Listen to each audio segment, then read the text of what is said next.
Yo, we are back with RWBY. Do another Gamebound thing. Back for our second part. And you guys have just entered a strange abandoned village. Ooh. What are you gonna do? What do you want to do? I want to investigate to see, like, I want to see, because you said that it doesn't look like there's any signs of struggle. It doesn't look like there's any footprints or any, like, direction that anybody was running towards or anything. No, yeah, there's no sign of human activity except for the objects they left behind. Rat trap. Well, you don't see piles of clothes around, so Maybe their clothes went with them. I don't know. Yeah, what do you do? Just kind of like ghost town vibes. There's like a tumbleweed that like goes across, right? I think the environment is probably like, forest. So around it, a healthy looking forest. Doesn't look like there's suddenly like diseased anything around. It's nothing like that. But yeah, little forest village. I'm probably just going around like with my sword ready to strike at anything that pops out. Yeah, tense walking. I kind of look and I go, okay, leader, what are we doing here? Okay, so Idea. And I'm like tapping my foot, like. so I want to like go in front of the three of them and like stand in front of them, with like my hands on my hips. Yeah. I just want to say, okay, team. Well, clearly something has gone wrong here. There's no sign of anybody here, and no sign of struggles either, which is really unusual. But I believe that we can do this together. I think the best course of action is for us to stay together just to make sure that everybody stays safe. And as soon as you say that, a bunch of like vulture grim like swoop down out of the sky, like from the trees, and like try to carry you off individually. Like that's literally what happens. So everyone, how would you be attempting to like not be carried off by these giant vulture grim? Lashing at him with my sword. Yeah, you're just like These dark shadow beasts. Shadow beasts. I would quickly try and aim and shoot at them with my baseball gun. Okay, cool. Let's just go ahead and do a combat, actually. That's probably how this works. So would everyone really quick tell me their quick 1 0 2 3. So quick. Everybody do it again because I had to write everybody's names. Oh, mine's right already. Okay. 1 for 1 me. for you and then 2 for you, Equinox. Yeah. Sweet. This is super easy. Yeah. Wow. Look at us. Super diverse, right? We're such a good team. Oh, that's funny, yeah. And we'll say the vultures have 1. But Faye, what's your clever? 1. 1. A 1. Okay. Oh, sorry. No, you're good. Yeah, so you're gonna go before the vultures. So sounds good. So Ooh, the vultures are stupid. they are stupid, yeah. So they swoop from the trees and try to grab you, St. James. What do you do? Since I'm super quick, I see them before they like get to us. Yeah. So I start shooting my baseballs at them. Yeah, so what does this look like exactly?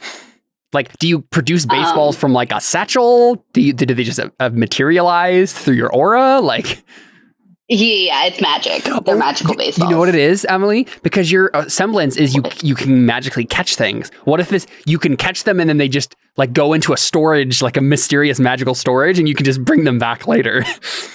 Perfect. I mean, there's that one bunny girl who has like the weapon storage thing. Exactly, So it makes sense to me. Yeah, yes. So as of right now, they're all baseballs, but later on they could be other things. Sweet. Yeah. So I start shooting at them with the baseball. And by shoot, you mean throw a baseball up in the air and slam it with your baseball bat? No. I mean, like, shooting. You literally... It's a gun. you load the baseball into the bat and then shoot it? It happens very quickly, Caleb. I'm quick. Okay. That's fine. We see that awesome, the sort of quick rapid shots that you would get from a character who's quickly loading and then shooting a gun, except we just see like the close-up shots on like baseball materializes, baseball goes in the chamber closes, and then aim, fire. Yes, exactly. Cool. Would you like to go ahead and make a quick roll for us and we'll see I would love to. how well you do? On a roll for them. They are going to try to just swoop out of the way, right? So they're swooping in, but they're going to like try to just dodge. Yeah, they're probably going to beat me. I rolled very poorly.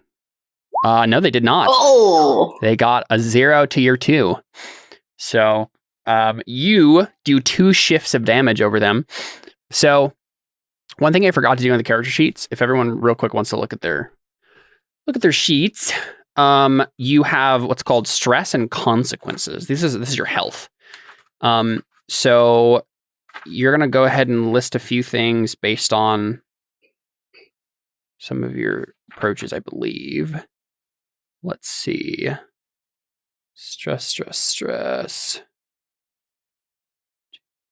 No, I guess you don't. I guess it's automatically done for you.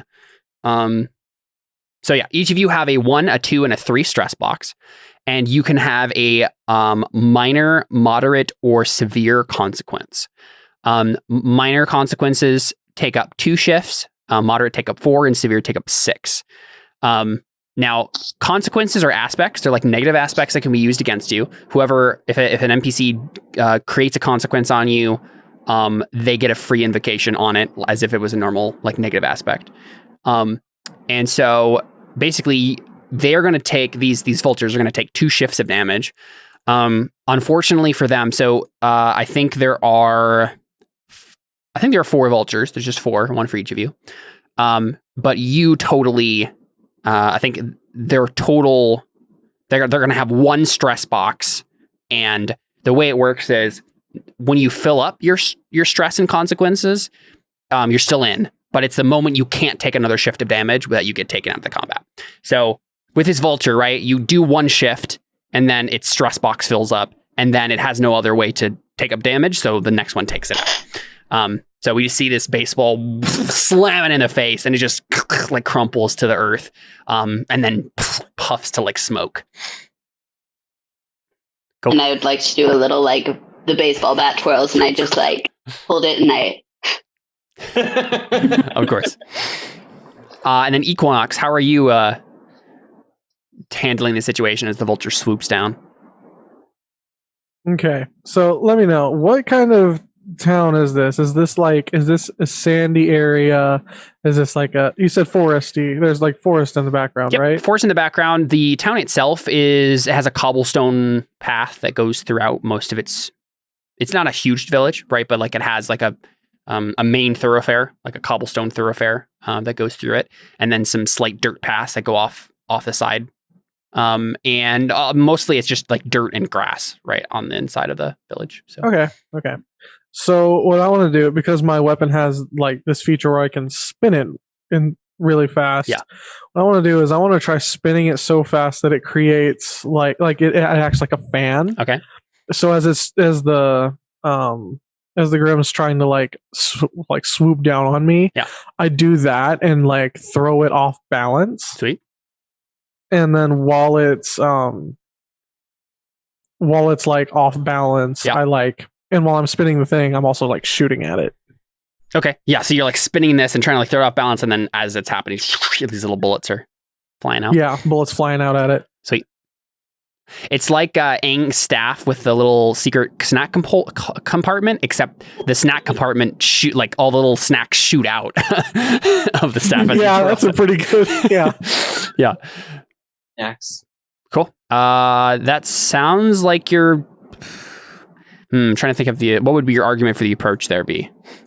My argument would be clever because what I'm trying to do is like essentially throw it off and confuse it to the point where it can't get to me, and it's like, it can't get to me, and I'm kind of outsmarting it. It's like, so it's trying to land, and I'm using its like bad movement to get more pot shots in. Okay. Yeah. So I think because of the way you're describing that there, I don't think you can attack it with this, but you can roll to create an advantage.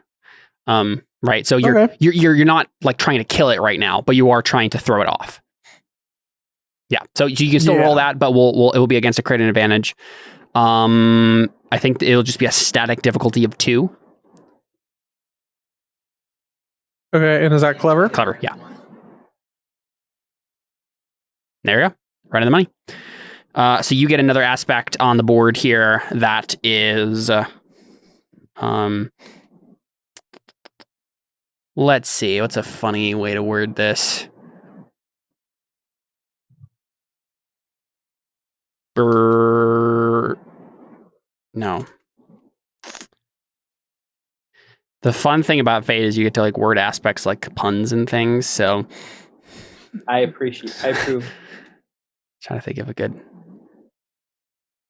Oh, here we go. It's going to be off kilter. There you go. That's your aspect. Emily shakes her head. Cool. You have a free invoke on that. And at any point, anyone can use one of these invokes to get a +2 or a reroll.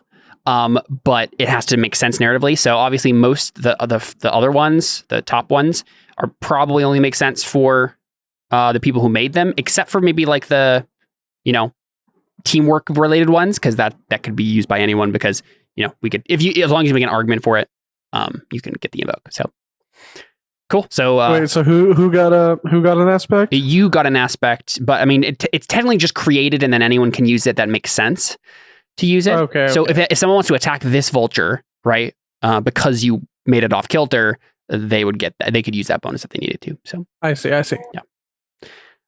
Cool. Faye, it's you. Okay. Well, obviously, I'm going to, do some kind of like cool, like twirly thing of course. with my mace. And I'm assuming because I rolled a 1 quick and the vulture's like right up here, that I'm going to do twirl and do something like really flashy and try to hit it with my mace as I'm like twirling around. Nice. Sweet. So you're obviously trying to be flashy. Yes, clearly. So you're just trying to make sure everyone notices, how cool and stylish you are with this move. Go ahead and roll that flashy. And I will roll. It's not a good roll. The quick in response. Try to dodge out of the way of your flashy moves. But they fail once more. Same exact difference. Oh. And so you take out another one of the vultures. The one was headed for you. Yes. There are 2 vultures still left. And so one of them is going to, I think they're just going to go ahead and do, you know what I think they're going to do? I think both of them, because Jordan made this one off kilter, I think it kind of swoops away from him, and then it's just going to double team Adriel, and they're both going to like take one arm and try to like carry you off. Caleb, what have we said about you killing my characters? I promise you, it is incredibly difficult to die in Fate. As long as it makes narrative sense, folks. Narratively, it makes sense that they're both gonna do that. Of course. So I'm gonna go ahead and roll. Let's see. They're gonna team up on you. So I think they're rolling clever here, right? They're just trying to be smart about it, but they're not very good at this. Wow. Their difficulty is -2. Seth, what are you going to use to try to get out of this situation? Can I do it on my turn? Because I have a really cool idea. No, because they're like basically attacking you with this. So you have to defend yourself somehow. Okay, here's my idea. They're trying to lift me up. Yeah. They don't know I can fly. So what happens is they try and grab me, and literally my wings sprout, and I just burst into the air. Okay, yeah.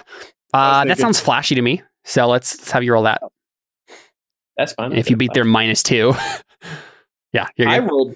At least I rolled higher than them, but that was not a good roll. You still succeeded with style, actually. So you got which on an overcome, I'm not sure if that gives you anything extra, but let's check. So I guess this is, yeah, I guess this is, yeah. You're defending. Mm-hmm. So you get a boost. Yeah, okay. So let's just say this. So you do that, right? You manage to burst free of them and fly into the air. And I'll just go ahead and add another what is it called? Invoke on off kilter, right? Because you've surprised them and they're not in the right minds right now. So, but now it is your turn, so you can do something. What I'm going to do, which is why I was going to ask if I could do it on my turn, is essentially now. So I go up in the air, probably like 10 feet, and then I take my sword and just like slam down into one of them, essentially trying to skewer it as much force as I can. Sweet, sounds good. You use that trigger word there, so I guess I have to make you roll forceful. Good. And we can use these invokes afterwards. Yeah, you pretty much always are going to do it afterwards because you'll look at the modifier, like the difficulties first, like what you got as the result, and then one or both of us will spend things. Yeah. Okay, well, I'm going to use. Gosh dang it! Well, they got a 0 to dodge out of the way. Okay, yeah. Kill it dead. Don't even need to use any of these, which is good because if you're fighting something more dangerous later on, what this means is you're doing an attack against these vultures. So instead of just skewering one, you skewer both of them because they're so off kilter. They end up flying like right next to each other, and you just stab both of them down, and they burst into a puff of smoke as you like hit them to the ground. And then the environment is silent. So what do you guys do as you? And then I just, very effective. I like start clapping, and I'm just like, "Wow, great job, team!" Adriel just rolls his eyes, goes, ugh.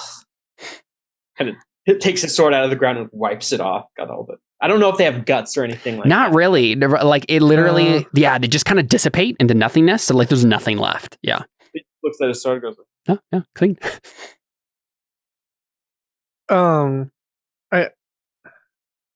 Sorry, I just had a complete brain fart and totally forgot everything in life for a moment. I'm just like, that's not good. Everything in life. Wow. Yeah, just like everything slipped away for a moment. I'm like, what is my name? Which is really bad because it's right there. That's fair. Yeah. on my little Zoom box. Yeah. I think I just like pick up my or I just point my little double-ended saber dual thingy in the direction that they were flying in from. Yeah. And say, well, I think we know where they were coming from. Did they come from a direction or just kind of swoop from a random area? Well, they kind of, so you guys are like right at the entrance of the town, and they kind of swoop from either side of the tree canopy, like to the right and left of you. Okay. So right, like 2 came from the left tree and 2 came from the right tree. They're probably just straight then. I suggest we search for survivors and then kill them. Make sure there are no survivors.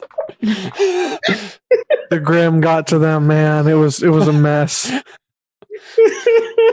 Yeah, I think they just like, that's a great call, Equinox. We should definitely go do that.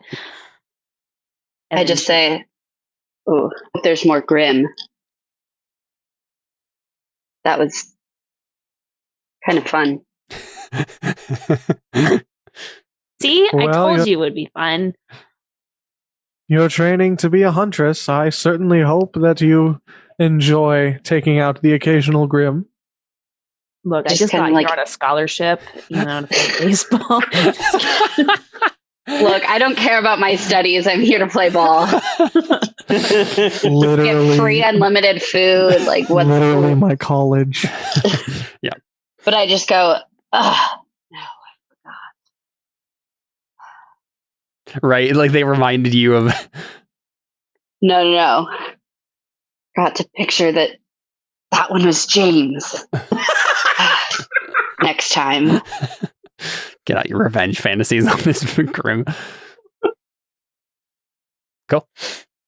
Yeah. So you guys head out into the Equinox. What do you think about heading us up and searching for survivors? You seem to be the really, really clever one around here. Well, my first suggestion would be to look for houses with closed doors. Anywhere where the roof seems intact. Some places where people would be hiding out. Yeah. What a good idea. Yeah, so I mean, what makes sense in this situation is for everyone to make a create advantage, except for the one person who's going to make the overcome roll to like actually investigate, which I assume was going to be Equinox. Makes sense. So, I mean, how is everyone helping this investigation as you scour the town? Right, take a look at your approaches and see, like, do I have anything that could be helpful in this situation? Unless cutting down trees is necessary.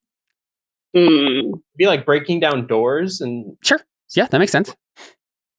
Yeah, go ahead and roll forceful for us, Seth.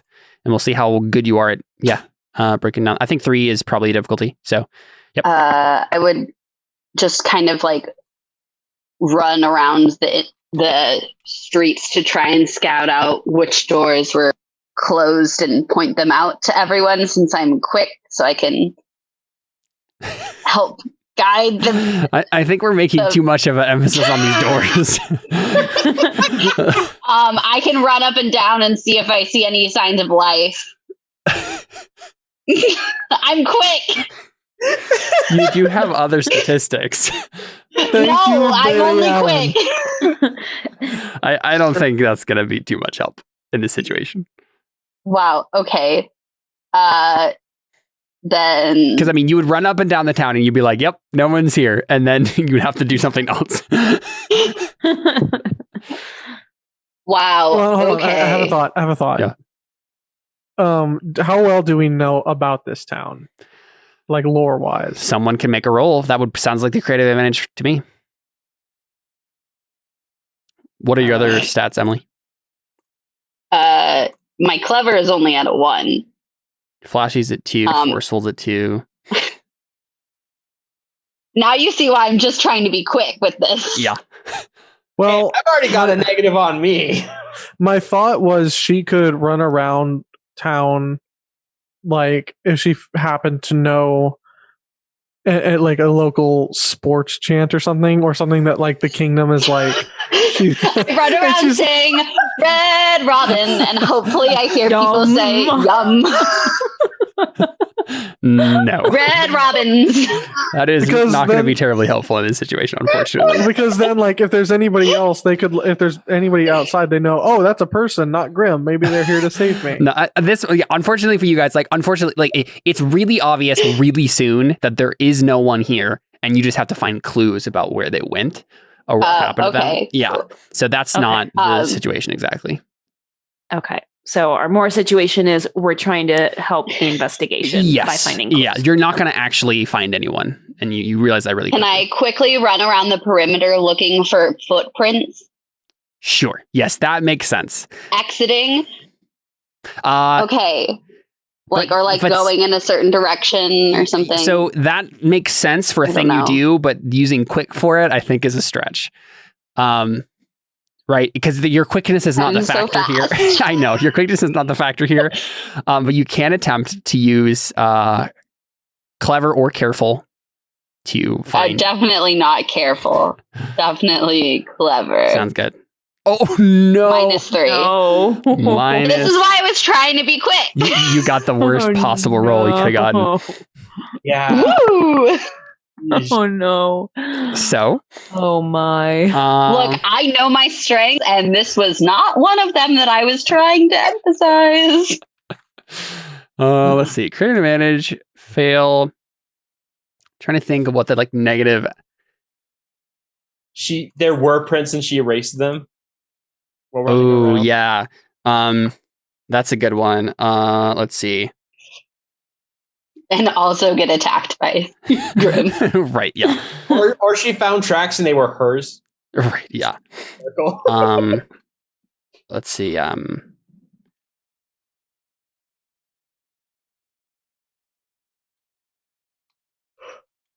So this is going to be, the aspect is called tampered with.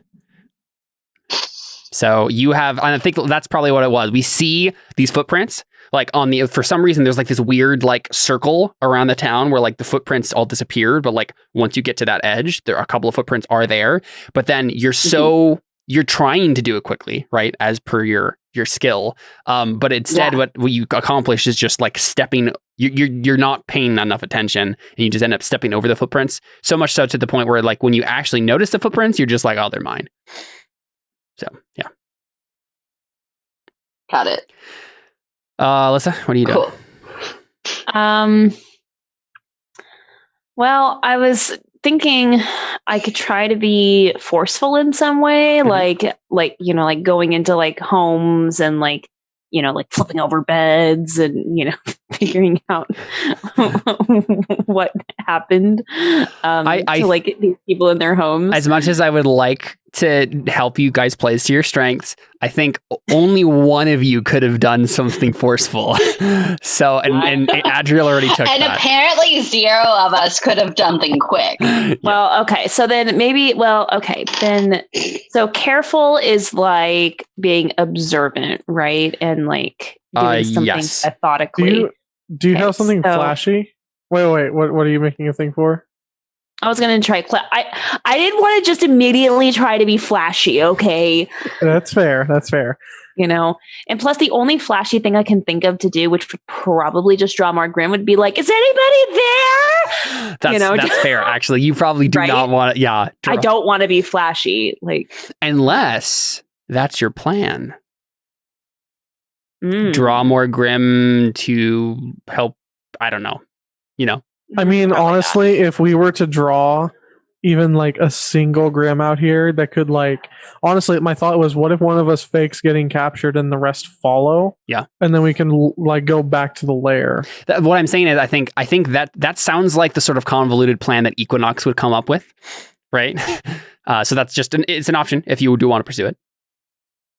Otherwise you can make a careful roll.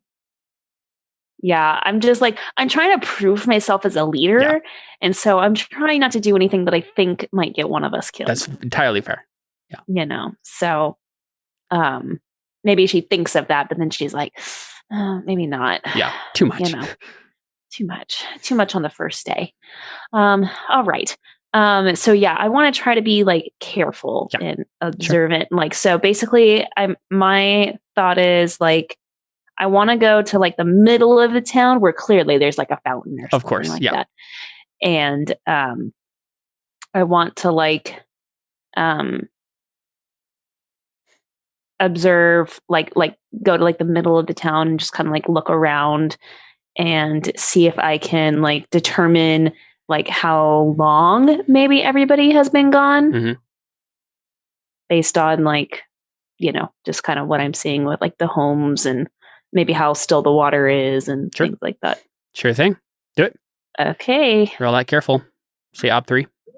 No. Yeah, that's a failure. That's a failure for sure. So let's see. What's the negative aspect here? Not giving me more ideas. It's probably something like. I'm trying to think through the stuff that you just said to find something.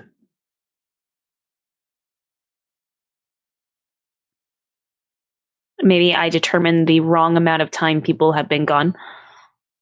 Yeah. Ooh, I know what it is. It's too eager to prove herself. Right. You don't really find anything.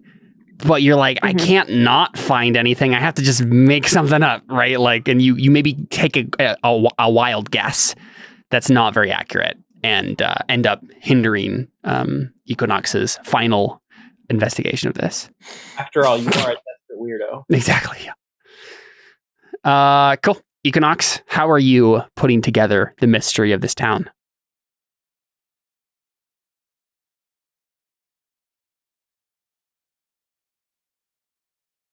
Well, I'm examining first off, the fact that we just got attacked by Grimm that came to try to swoop in and carry us off.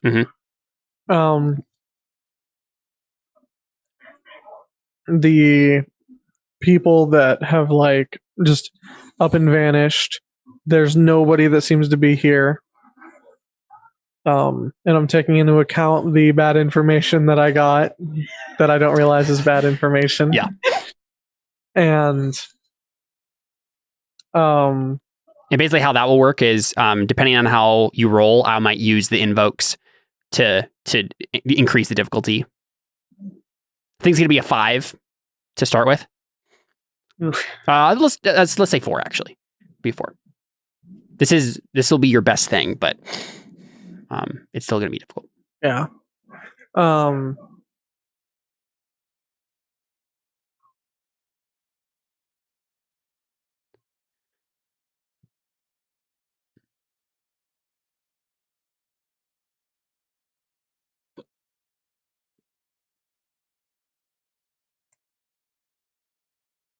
I imagine Equinox is just like CSIing this, right? Like he's just like going to his mind palace and like doing Sherlock-y things.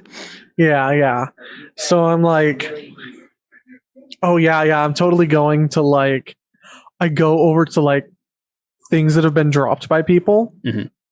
And I start looking at how they were dropped. Yeah, the trajectory, and like we see like these, the lines of the trajectories like start appearing in your mind, that sort of thing. Yeah. Sweet. And then like figuring out the direction they were facing, and like the direction that they were like lifted up and carried off, that kind of thing. And then, I think that's probably what I'm doing. Sweet. Yeah, do it. Go ahead and roll like clever. We'll see what the final thing is here. Oof. All right, so the way... I couldn't hear you if you were saying something. Could I do the invoking thing? Yeah, so I was just going to explain. So the way this works now, right, is now we play a game of spending fate points and invoking things. So I'll let you start because you obviously need to reach 4, and then I'll be like, okay, now I increase the difficulty, and you'll be like, okay, what do I have to spend to get to reach it again?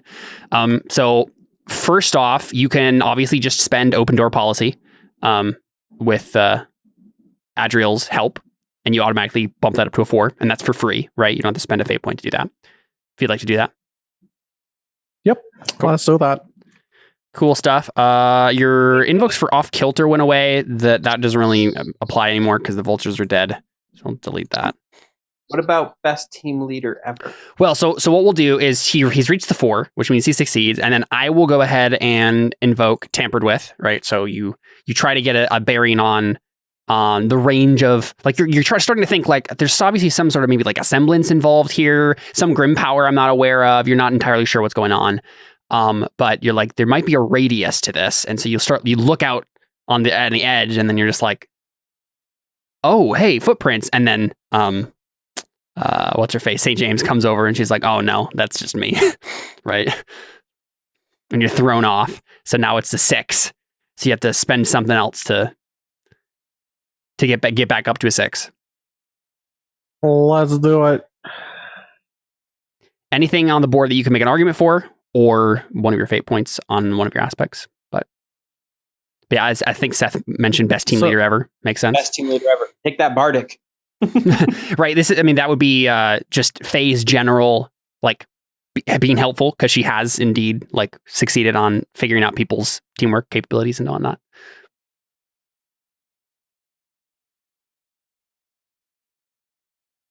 Yeah, I think that's probably sounds good. So now we are at you've met the 6, and I'll go ahead and bump it up to an 8 with too eager to prove herself. Right. So at first, Faye's help is helping, and then Faye's help is not so much helping. So now it's at 8.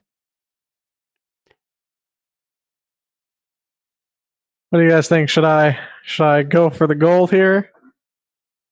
What other things that we can do? So in this situation, Jordan could go ahead and make an argument for either pregame prep or future grit to get another free one here, or he has 3 fate points, so he could take a look at his aspects and then say, well, since I am blank, I'm going to spend a fate point and get another +2.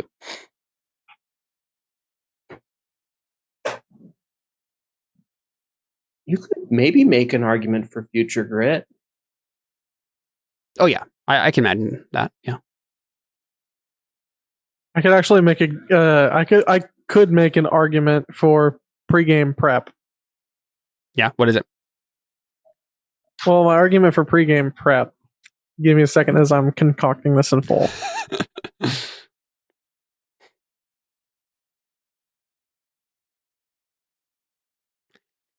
Yeah, we just see Equinox just like stroking his chin, walking back and forth.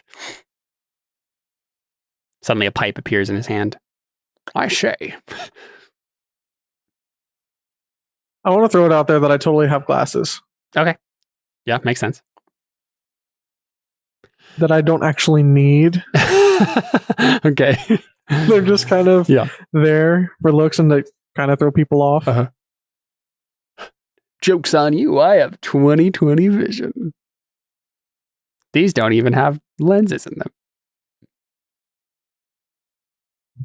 They're not even real. I painted them on my face.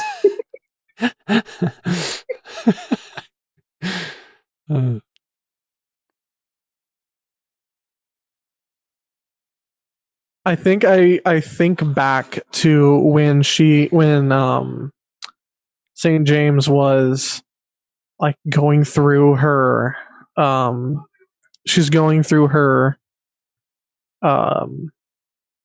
her footage and how she's like trying to do this really fast, trying to get everything down, everything figured out, and just trying to get ready for the next game. And thinking about her preparation and realize that the people here probably were not like prepared for this. Like I don't see signs of this, like people being prepared for this random attack. So they're like, because it was so out of the like I'm kind of like trying to piece together, this seemed like it was out of the blue and like this is just something that happened all at once. This was quick. It's a little convoluted, but I'll give it to you. Yeah, you're basically I imagine the scene would probably go something like what's her face? St. James would mention something about the game, right? And just be like, let's see. I just lost the game. Oh no. Dang it, Jordan. Nice. And everyone watching the stream also just lost the game. I imagine it'd be something like St. James looks around and just says like, man, if this is my team, they would not be the kind of people that I want to play with. It doesn't seem like seems like they're very caught flat-footed, something like that. I don't know. I'm trying to help them. Emily's just so disappointed. Emily's character makes some mention about the game, about her sort of thing, and then you just kind of reverse engineer that in your brain and just help yourself think out along a new track. And I honestly think like the thing that comes to your mind, and I'm just going to give it to you if you spend this.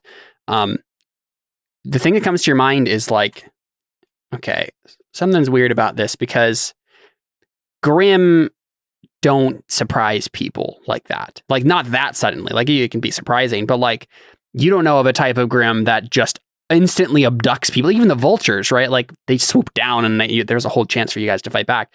Like this. And specifically the things that come to your mind with the just sudden nature of this is also, what's it called? Grimm are drawn by negative emotion. So there would have been something going on here beforehand, right? I mean, you guys are in more or less the heartland, right? This isn't super far away from like bigger settlements. Like it's rare that something like this would be happening in this village. Like Grimm, there aren't a whole lot of Grimm around. And so all of those pieces just seem odd to you. And so I think the thing you come up with is you end up realizing like, oh, this wasn't Grim at all. Like the vultures were a coincidence. Like these are people. Some person had a semblance that let them like erase the tracks, right? And then they abducted the whole village somehow. And you're not sure how. I thought you were about to say the vultures were kawaii. No. So I like have this realization, and I tell my teammates, no, it wasn't the Grim. The Grim, they aren't smart enough to make an attack like this. Something so coordinated, something so perfected. The Grim are reckless. They don't think like this. Grim don't.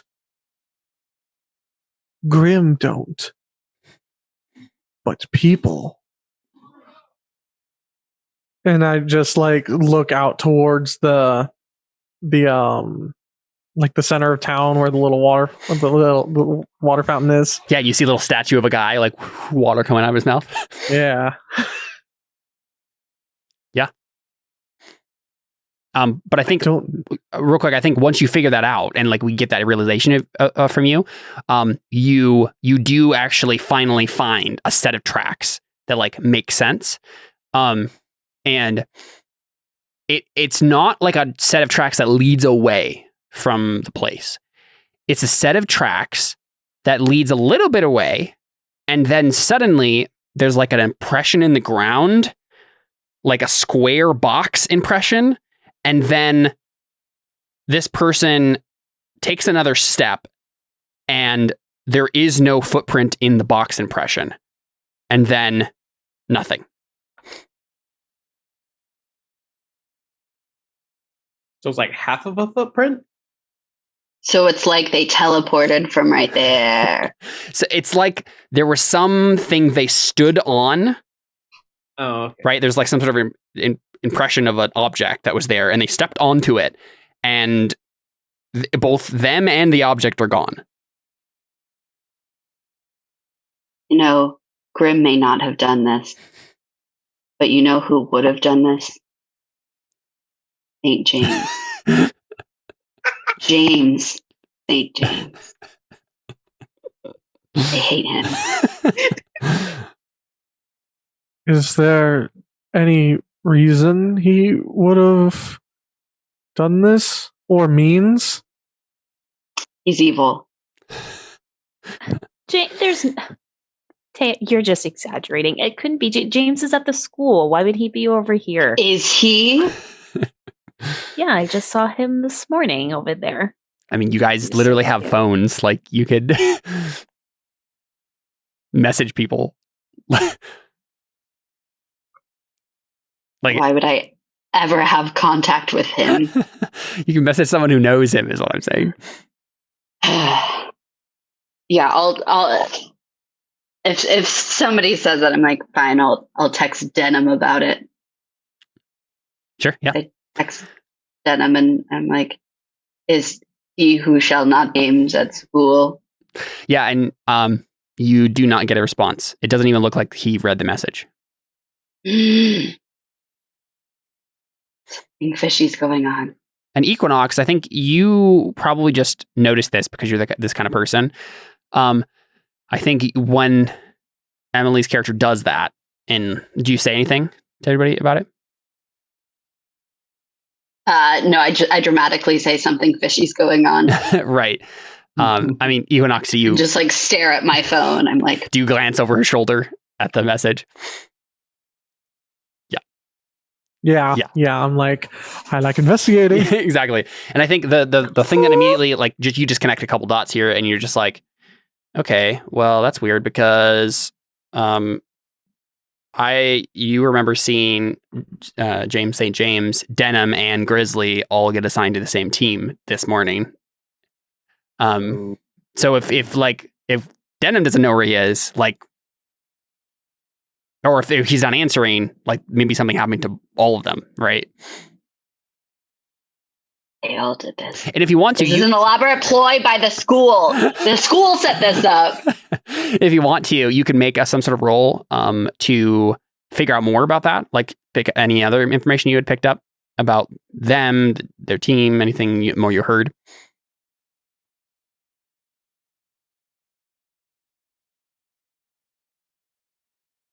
Me? I was talking to Jordan, actually. Yeah. Okay, good.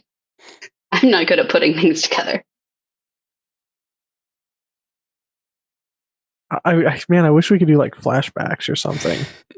I mean, that's kind of what this would be. Yeah. Okay. Right. This is you like remembering something you heard in the cafeteria.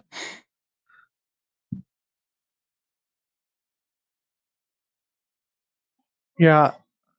So I think like that same. It would either be the same morning. You know what? It's probably like it started the morning before and then continued on to that same morning. Yeah. Or like the day before, like at lunch or something, and then that same morning, because I was like trying to keep more of an ear out for it. As I was like walking past, I would be like, you know, going to put my tray away.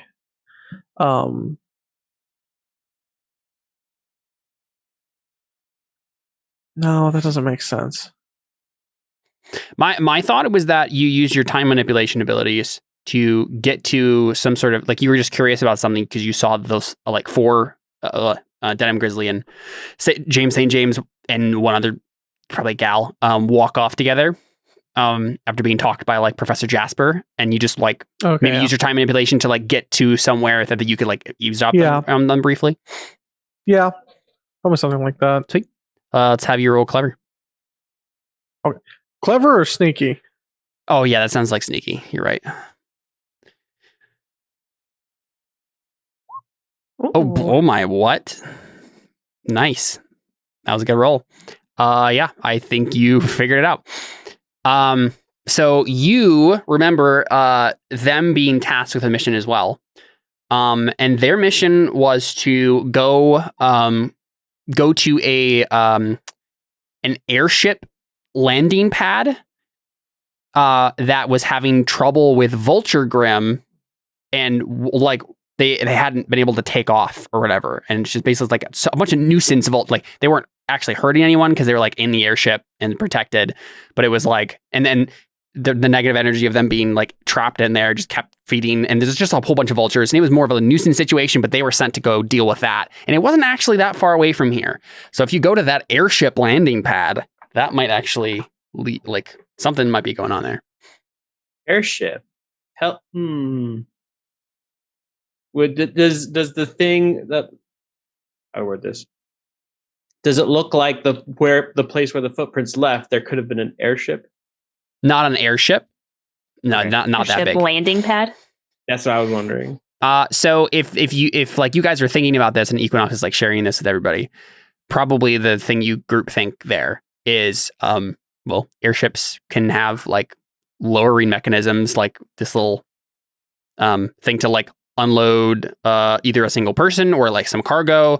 I'm trying to think of like the word for it, but like some sort of metal container that can be like lowered down on a rope from an airship, and you're like, oh, someone might have like stepped onto this little elevator box connected to a rope and then been lifted up.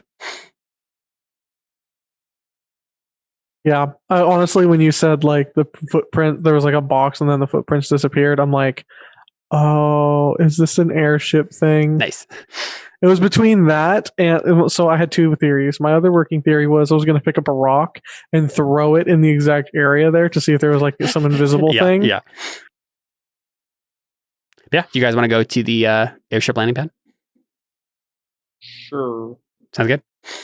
No, we want to go. Turns out, I was going to say, we want to go to the zoo and pet all the animals. And then zoo! I was just going to say, man, I was wrong.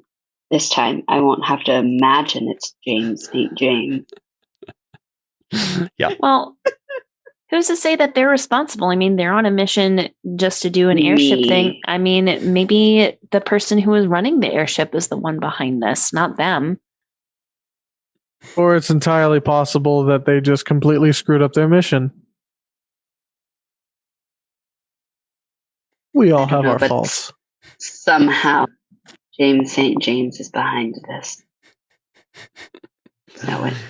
So who is leading the way in terms of like getting there, and how are you approaching that leading?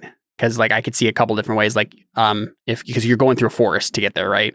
So we could if Taya St. James wanted to be like, we need to get there now, then she could like lead with quick. Look, if we're going quick, it just depends on how you guys want to approach. Yeah. We want to give Emily her quickness since she didn't get to earlier. I need to go confront my brother now.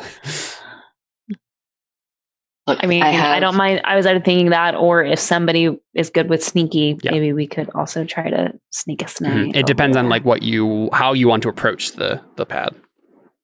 So, is anybody good at sneaky? I only have a 1 in sneaky. I think at least one person has a 2. I've got a 2, but that's. I think we should probably just go with quick, and I think probably I would say, does anybody know any shortcuts? That's a creative advantage.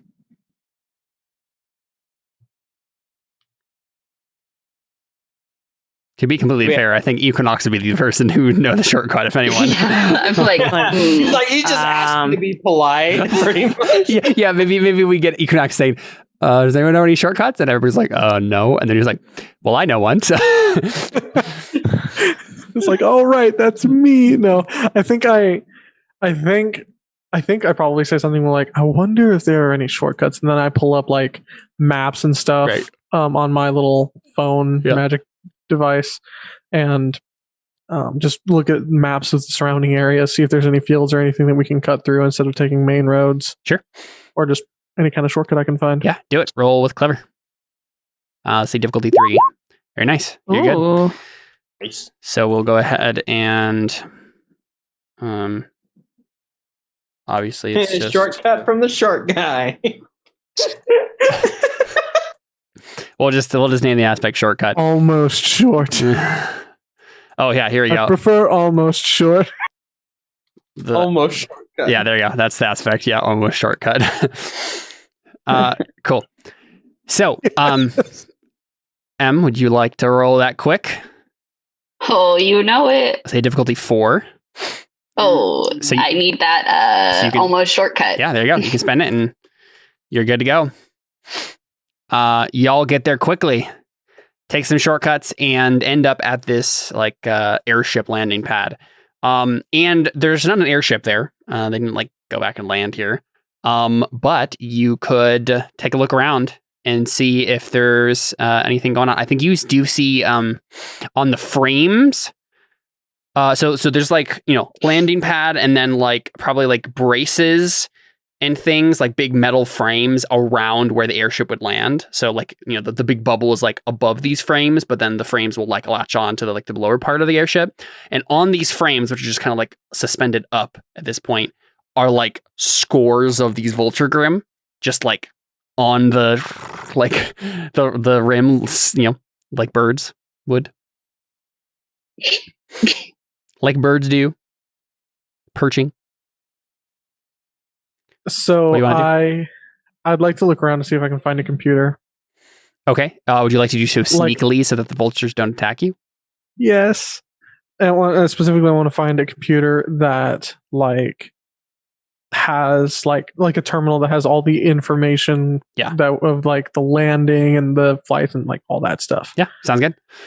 So do you say this to everybody else? You're like, wait here, and like go sneak in. I probably mention the idea to everybody first before just going for it. Yeah, what did everybody say? The alternative is everybody else creates a distraction. Cough, cough advantage. Yeah. So wait, I'm sorry, I missed this scenario. So we get to the landing area. Yeah, the landing area.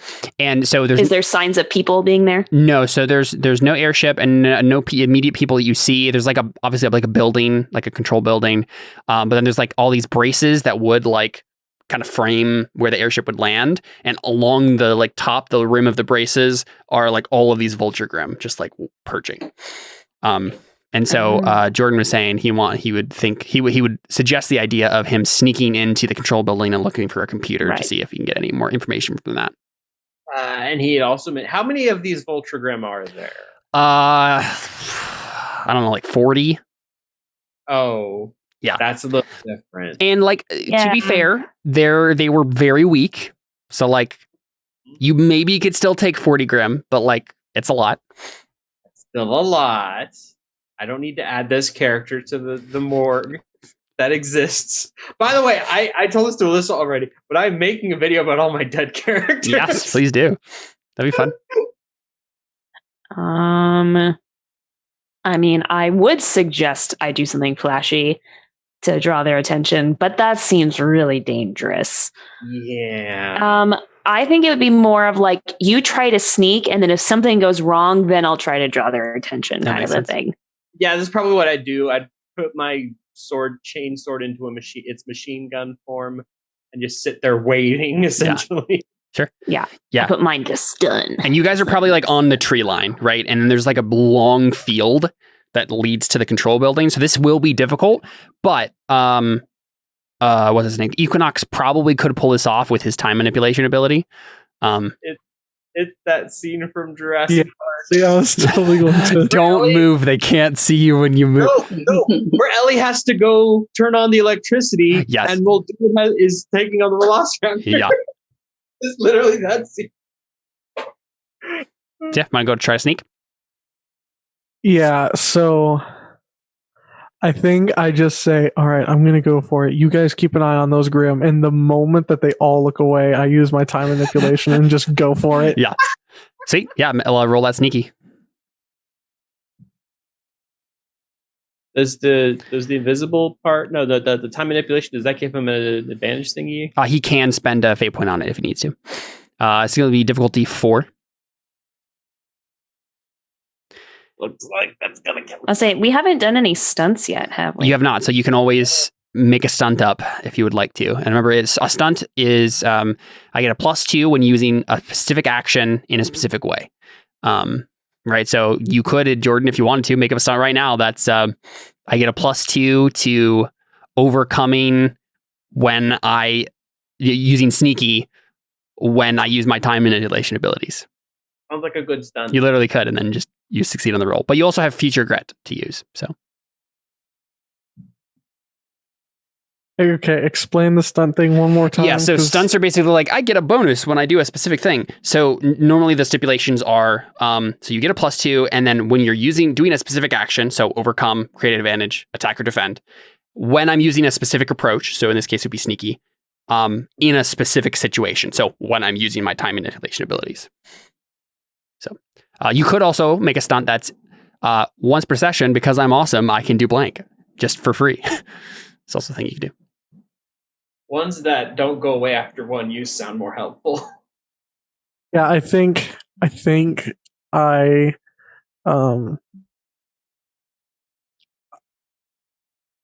it's like I use my time manipulation to aid in my sneakiness, and that's what really is really makes me sneaky. Yeah, right, of course. Yeah. Sure. Like I'm not inherently sneaky in myself, but like my time manipulation. Yeah. That's my key. Sure. Can you make a stunt that is I get +2 to all rolls because I'm so cool? No, that is not how that works. How about I get +2 to all stunts or to all rolls because Caleb is cool?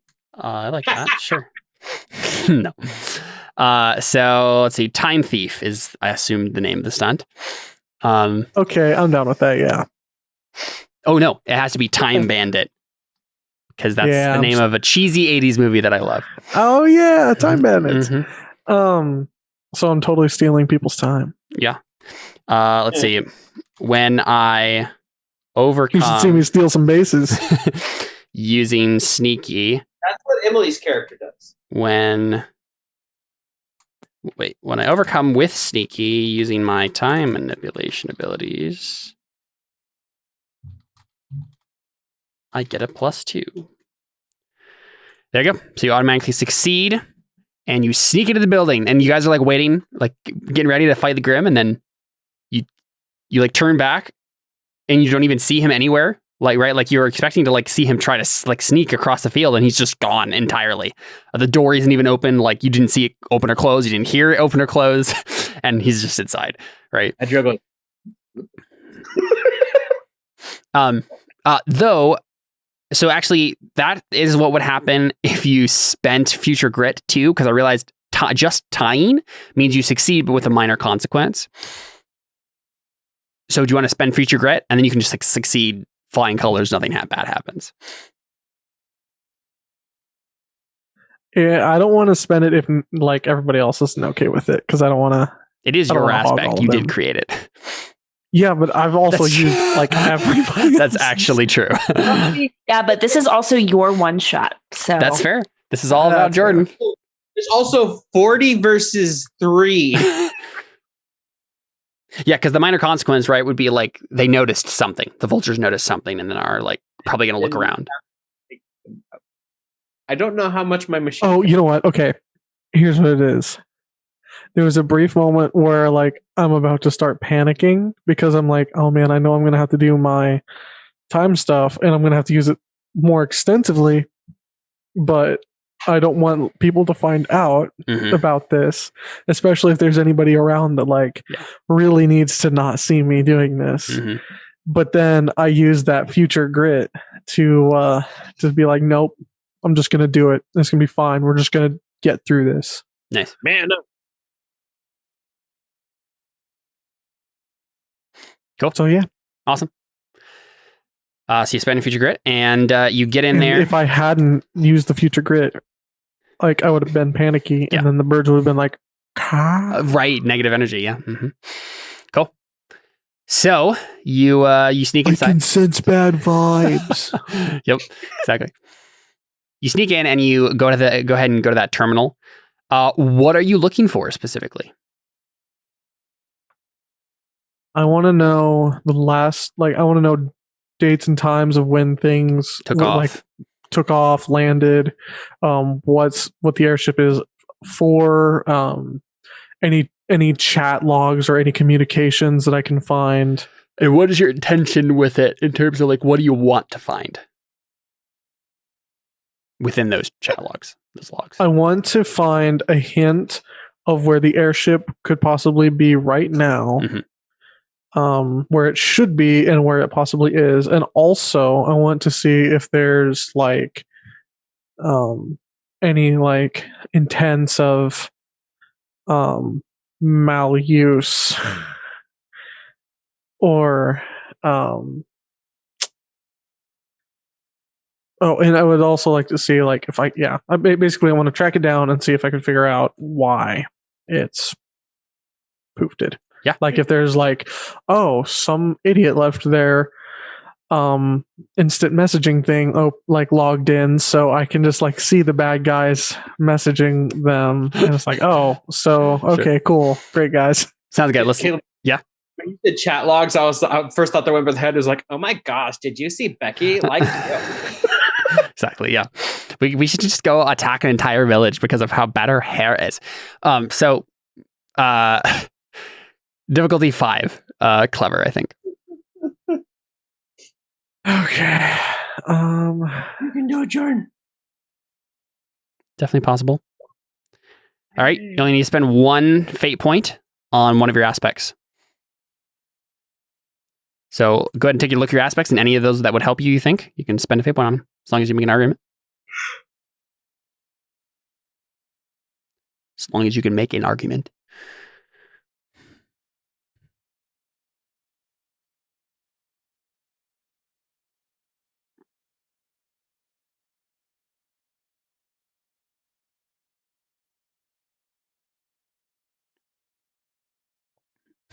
Jordan is smiling.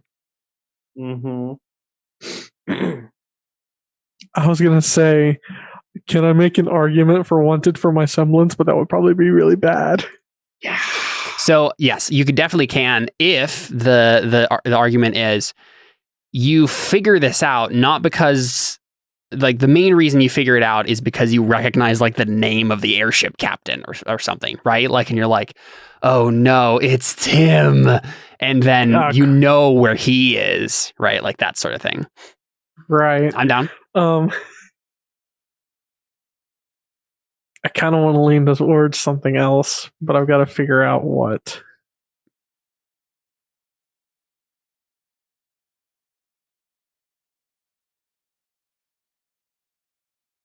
I want to say precise huntsman strategist because I'm trying to figure out the precise location by taking all these details and developing a specific algorithm for like figuring out how.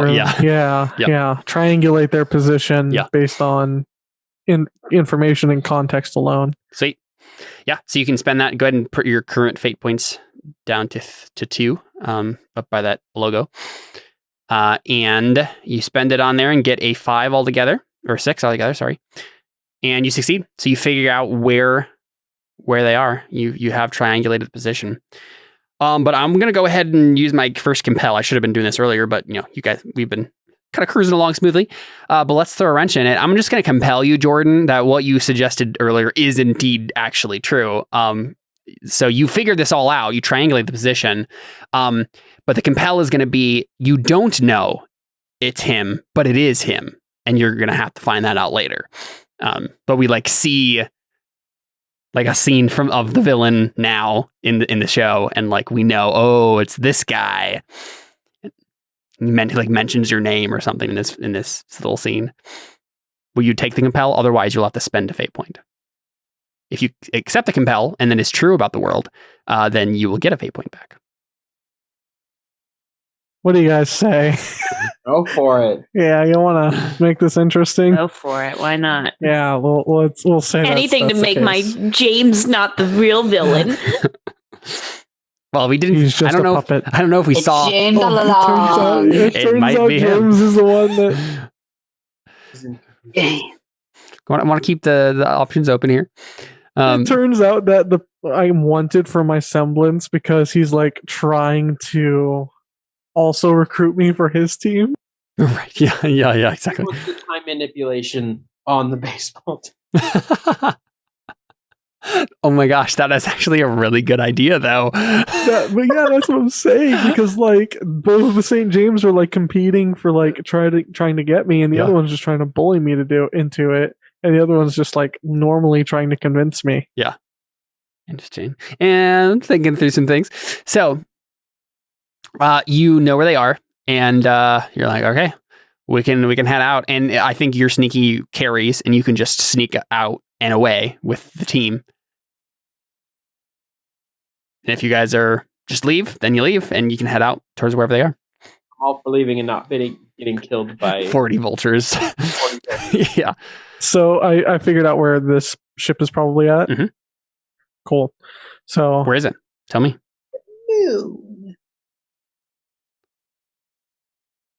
It's obviously this is like a forest area, but like is it like a secret cave behind a waterfall?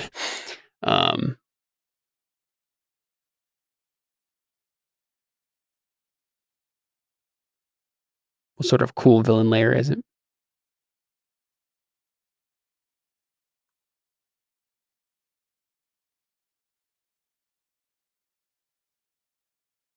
It's like in a desert area just out of range of like communications. Mm-hmm.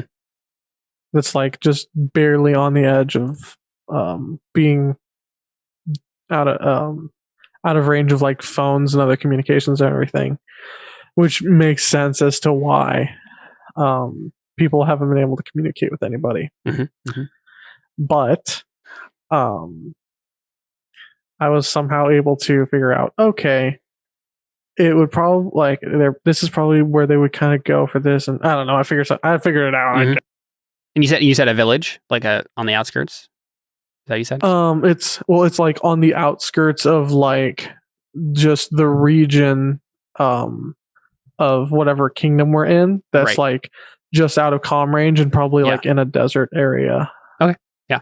Starts to get kind of dry and sparse. Yeah, dry, sparse, and like where there's not going to be a lot of traffic. Okay. Somewhere just completely out of the way. Yeah. So you guys, I think, come up out of the forest and you like see a stretch of like rolling hills, and over one of these hills you can see in the distance a little hamlet on the edge here with a big airship parked next to it. And you're at the edge of the tree line now, right? But you can see them, but they're probably going to see you if you approach this way. So, I mean, it's not like there's not really an easy way to approach sneakily, but you could try something. It just depends on how you want to get there.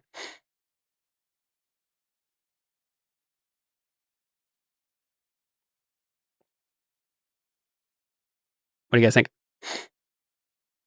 So I'm curious, actually, real quick. Actually, you know what I want to do? I want to compel you, Faye. Oh no. So let's see.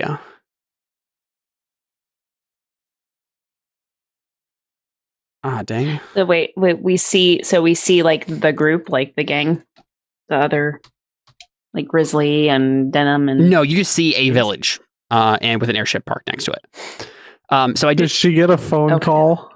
No. So real quick, I did delete these, but technically they don't necessarily get deleted unless they become irrelevant. So some of these could be still relevant, and I think I'm gonna make one of these still relevant and compel you, Alyssa, with best team leader ever.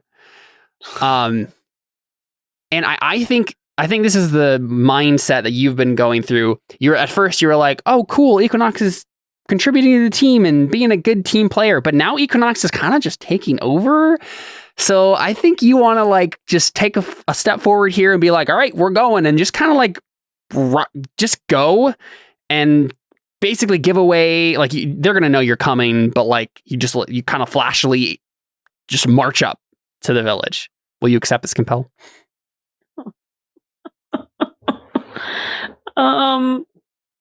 Because you're the best team leader ever, not Equinox. I know. Go for it. Yeah, probably. Yeah, I probably will. Sweet. I'll accept it. So what does that mean? I get another fate point. You get another fate point, and then you just have to do that. Okay, so I have to be now. Can I like roll to be flashy? If you're trying to accomplish something particularly by being flashy, otherwise it's just like, the consequence here is like they just know you're coming and you march up. Okay. I mean, so okay. She's trying to impress her teammates. I mean, do we know that like this is St. James and like them, or we don't know? You still have no direct connection. Okay. Can I try and use a stunt of by using a fate point with my twin senses? Do you want the stunt to just be once per session? I can just instantly know where St. James is. Yeah. That's what I figured you're going to say. Sure. Yeah. Of course. Yeah. Perfect. Cool. Used. So you get under the threshold here, and obviously Faye's about to like march forward and stuff. But you just know. Taya, like he's here. I hold out my arm in front of her and I go, he's here. You smell that? Cracker Jack. I say that probably compels me to Axe body be flashy. Yeah. Because I'm in love with him. There you go. Yeah. So that'll do it. I'll probably just be like, oh, that's great. James. Start prancing forward. Yeah. In my pink dress. Yeah. Cool. Desperate weirdo she is. Agile rolls his eyes. Cool. Yeah. So you guys march for. I mean, obviously, I assume St. James and Faye are just going to be going forward. Yes, I have a glint in my eye. What about the rest of you? I just look to him and go, Yeah. Just look at you following them. What are we doing? Like, but yeah, I think I just like, do like a little like twirl, and like, so does James like come out at that point? No, like you still don't see anyone. Oh, I don't see anybody. Okay. Okay. So basically I want to like be flashy, but I want to be like super cute, to like impress James. Yeah. I will probably start following her because Adriel's probably thinking she's going to get herself killed. Yeah. But I want to, say something like, we're here to team up with you to like, figure out this whole mystery that's going on. Yeah. Sure. Yeah. So you're just yelling this out. Because I'm like trying to be like, yeah, I'm a good team leader. Like we're going to team up with another team. And like, then I'll really show them like what a good leader I am. Yeah. So you're going to roll flashy to, your intent is to what specifically? I want to draw James out. James out. Okay. That makes sense. Right. Okay. Yeah. Go ahead. Let's say difficulty 3. All right. Okay. You spend a fate point. You have 4 of them. Yeah, it's true. I did take that compel. I mean, clearly I'm going to use a fate point I am in love with James St. James. Exactly. Yeah. Your love spurs you onward. My love spurs me on. So I think what happens is you get to about like the threshold of the village and you're just like, James, right? Like, and you stop and like look around, and again, there's not like a whole lot of like it's just like it looks like an abandoned village, not so much, not like as crazy. There's just like footprints around and stuff, but like I think someone steps out of like a building nearby, and at first you're like, oh, it's James, and then it's actually Professor Gatsby, and he is holding James St. James by the shoulders, like steps out with him, and James looks at you like scared, right? And Gatsby like kind of rings his fingers on James St. James's shoulders. I knew it. And he looks at you, Faye, and then just says, I think I underestimated you, Miss Valentine. Professor Gatsby, what's this about? Something that you wouldn't understand. You're too innocent, too naive. I thought that sending you to that village would, well, what do I know? Just an old man. And he's not like, he's like in his 40s, but. I'm like, Professor Gatsby, what did you do with all these people? Sniffs. Where do you think we get huntsmen and huntresses? Do you think they sign up?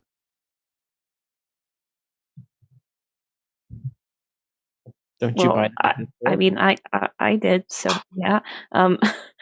He chuckles softly. He just says, that's what we all want them to think. When you think about it closely, dear, and like probably the rest of the team is like coming up behind you at this point, right? Like obviously St. James was there, but Equinox and Adriel come up, and he says, think about it closely, Miss Valentine.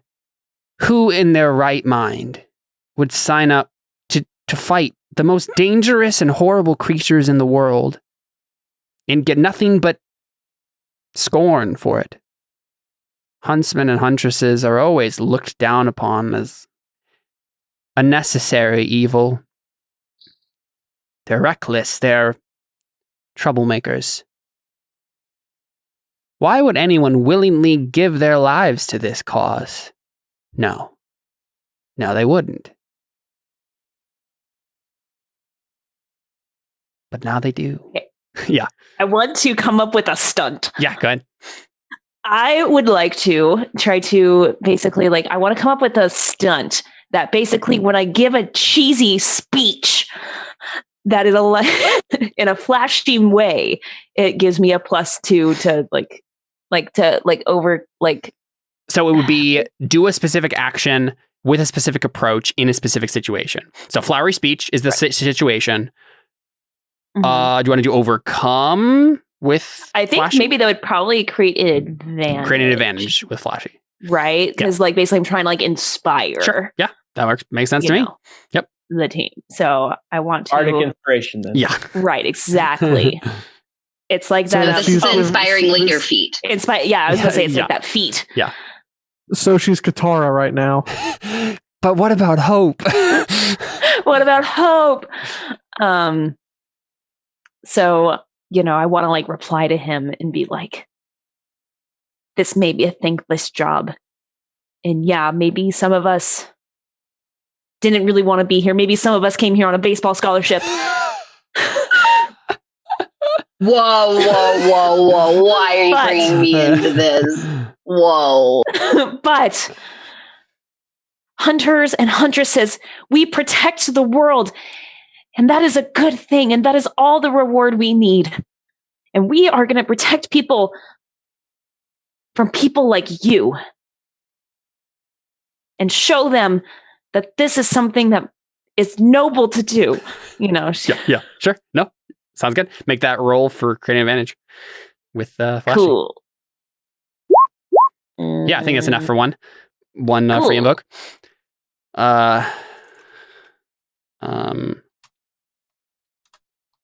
And you're say noble aim is the aspect. It's the name of a Sleeping at Last song. Yeah. Cool. Yeah. So I think you do that, right? And I think that's probably the moment where James St. James he's inspired, right, by your speech, and then he just like grits his teeth and he steps on Professor Gatsby's foot really hard. That's what James. Yeah, and so I'll go ahead and roll for him real quick. We'll see what's going on with him. So 3, and then Professor Gatsby is going to try to. Let's see. He's probably going to be rolling clever here to basically just know that he was going to do this in advance and just move his foot ever so slightly because he already expected this. And of course he does. Oh no! Yeah. What? Stop. So what happens instead is he like stamps on the ground, right? And I mean that's what we just roll, or not a roll initiative, but like start the combat, because then things are going to happen here. So I don't need to take anyone off of the initiative order. Let me add Professor Gatsby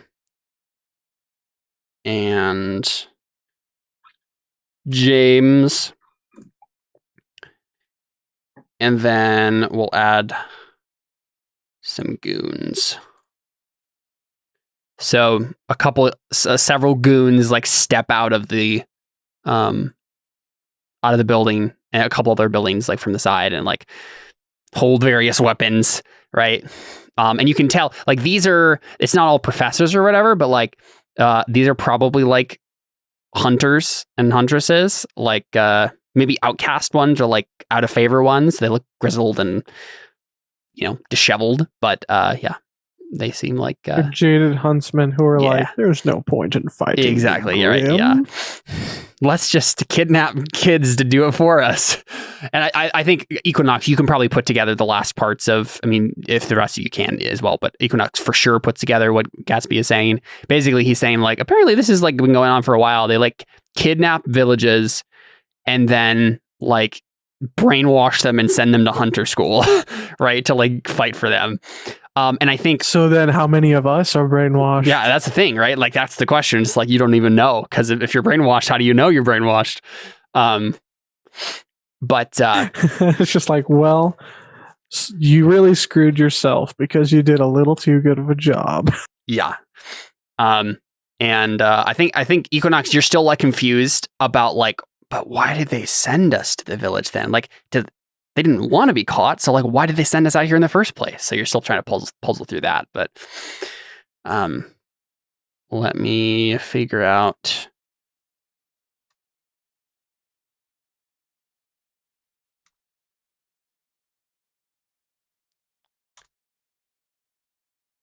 Let me actually add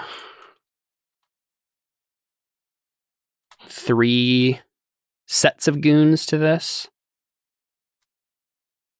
And they'll act as groups there. All right, Professor Gatsby gets to act first here. And he is going to go ahead and let's see. I think what he's going to do is he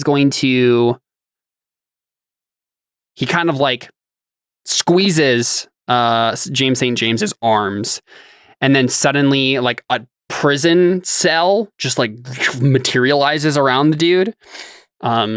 He's going to go ahead and create like do an overcome action to basically like trap him inside this like magical cage. And he got a 6.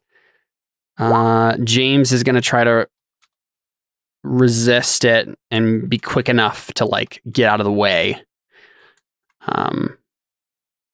And he fails miserably and doesn't really have any fate points or anything to succeed to get any higher. So he gets trapped in a cage. He's like, oh, no, let me out.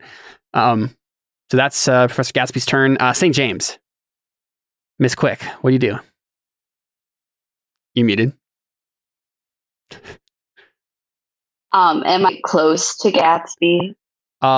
Yes, you're in what's considered the same zone, certainly. Yeah.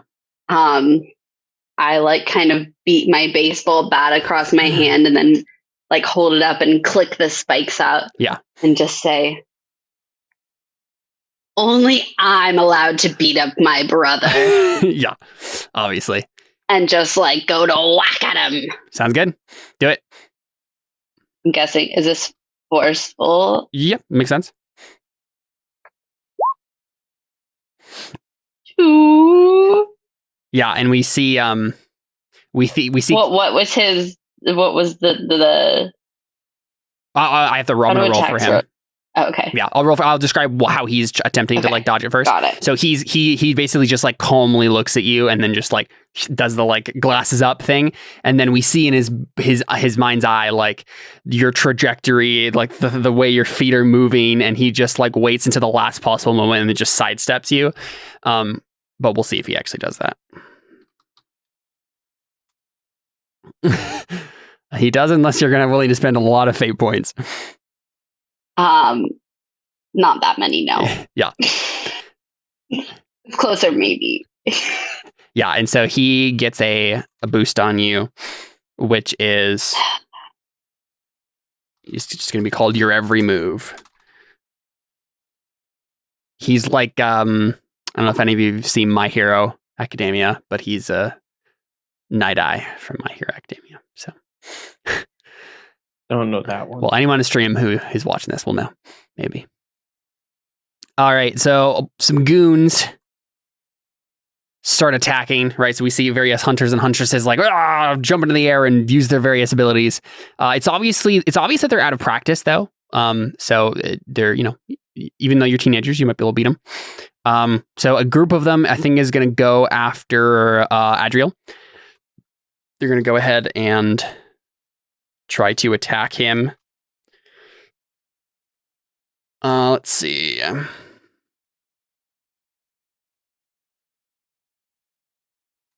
You have to spend fate to use a stunt?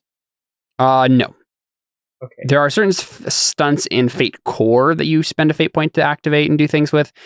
For Fate Accelerated, it's like you get a +2 bonus on a thing, or you can instantly do a thing once per session. Those are the two. I was just curious because Emily had mentioned using fate on a. Oh yeah, did I need to use fate for that? No, I thought I did. No. I didn't. Okay. Okay, that's why I was asking. There are stunts like that in Fate Core, but not in Fate Accelerated. Yeah. Got it. Cool. So they're going to basically just charge and attack you forcefully, right? So they're just like brute force, like trying to bash on you, break down your aura. -3. So that's your difficulty. How are you defending yourself? I was actually going to say, because one thing I was going to say is I should have made that into a stunt last time. Yeah. Whenever I use my wings, when I can use, how do you word that when I tried to escape it last time? Oh yeah, to escape. Let's see. When I tried to escape an attack. When I try to escape an attack, well, so when I defend with quick, is that what you did? No, it's flashy. Flashy, yeah. When I defend, I think it would be worded like, because I have angel wings, I get a +2 when defending flashily, when escaping an attack with my wings, something like that. But yeah, if you want to burst out your wings again. Yeah. Do it. I should have just done that last, because it makes sense as a stunt, too. Certainly. Okay. I will roll flashy and get a 5. Very nice. Yep. So you dodge out of the way gracefully. All right. So we see you burst up into the air, flying over them, and probably say something like Adeline would say, just be like, like, "Oh, darling, you're going to regret that," right? Like that's probably what I imagine you. Yeah. Missed again. Yeah. You missed. Second group of goons is going to attack Equinox. So I think they're going to do this from range, though. Actually, I think they're going to do like quick stuff. So we see a couple of speedsters like run in and try to like smash at you quick and then dodge out of the way. Like run away. So they're doing this with quickness. And they get a 0. So that's your difficulty number. How are you defending?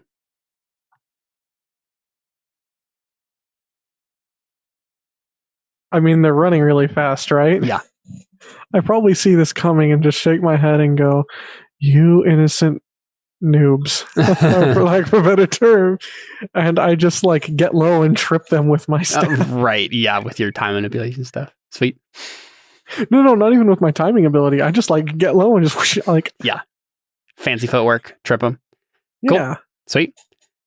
So. Yeah. What do you think that clever? is? Clever. Yeah. I think that makes sense. To try to outsmart them? Yep. Mm-hmm. Yeah, they're going too quick to think, so. Yep. And you get a boost. So we'll just name that too quick to think.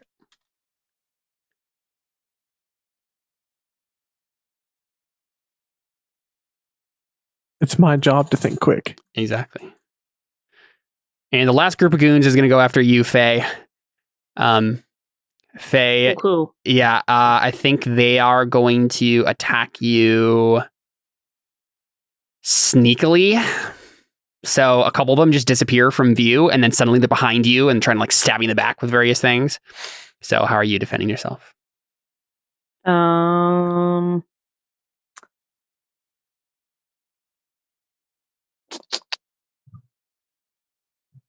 don't want to do quickly because I suck at that. But that probably makes the most sense. Yeah. The only other thing I can think of would maybe be careful if like I'm like being observant. But I don't know. I feel like I'm too distraught for that, just if I'm being honest. I feel like the only thing that makes sense is quick. Yeah. Well, okay, wait, so you're defending, right? Right. So you could be flashy and like pretend to start crying. I was gonna go with it. And try to be like so sad looking that they can't attack you. Yeah. You would hurt me, an innocent girl. Me? And if you have healing tears, you can probably make yourself cry on command. That's probably true. I mean, it's true. I definitely can. I don't know how that would be defending myself though, unless they just like show pity and they're just like, yeah, exactly. You could attempt like, it. Oh, okay. Yeah. Sure. Jeez. Hey, if you roll better, then it must work, right? Yeah. I'm willing to allow it. Okay, great. Then I definitely like am just so distraught. I'm just like, oh my gosh, this is just going so terribly. They not only locked up my James, and now they're Yeah. I don't know what to do. And then like standing in front of you like knives, like. I'm like, save me, please. This is what Sailor Moon does every time before she turns into Sailor Moon, and then starts kicking butt. Oh jeez. Okay. So your difficulty is a 0. Yeah. Oh man. Dang. I'm so flashy. Uh-huh. I probably distract the other goons too with how bad I am. Wow. I'll do in this case. She just wails so loudly that it disrupts the sound barrier. Everybody's like, whoa. They're just like calm what? down. She just got like her semblance starts like evolving and it's even stronger now or something. She has like anytime she's sad and crying, she has like shockwave cries. I don't think it's that intense, but so innocent and naive is the aspect there. And yeah, you literally moe them into just not attacking you. So they're just like, you're too cute to attack. Yeah. Right. Because I mean, like, these are jaded hunters and huntresses, but like, you can only be so jaded to a cute girl like you. Like, at some point, some heart is going to be so melted by that. Cool. It's James's turn. He's going to try to get out of the cage. So obviously he has a bat too, because baseball. And he. What's his bat look like? It probably. Oh, you know what it probably is? Let's go full. Like, it's probably like a mole actually, but he like uses it in the baseball because why not? But I think one of his special things, you can like materialize like projectiles. He can materialize his weapon itself. So he just like summons it inside the cage, right? But then he realizes like, I don't have enough room to like maneuver this thing. And he does another thing that he has with his semblance. Like he can materialize and control this. So he like makes it Thor hammer size and then like tries to like break it open. So we'll see how well he does. Oof. Yeah, that's well, not. I guess we know who the better twin is. So Neither of us. right. He does not really succeed there. So yep, that's basically just it. Equinox, it's you.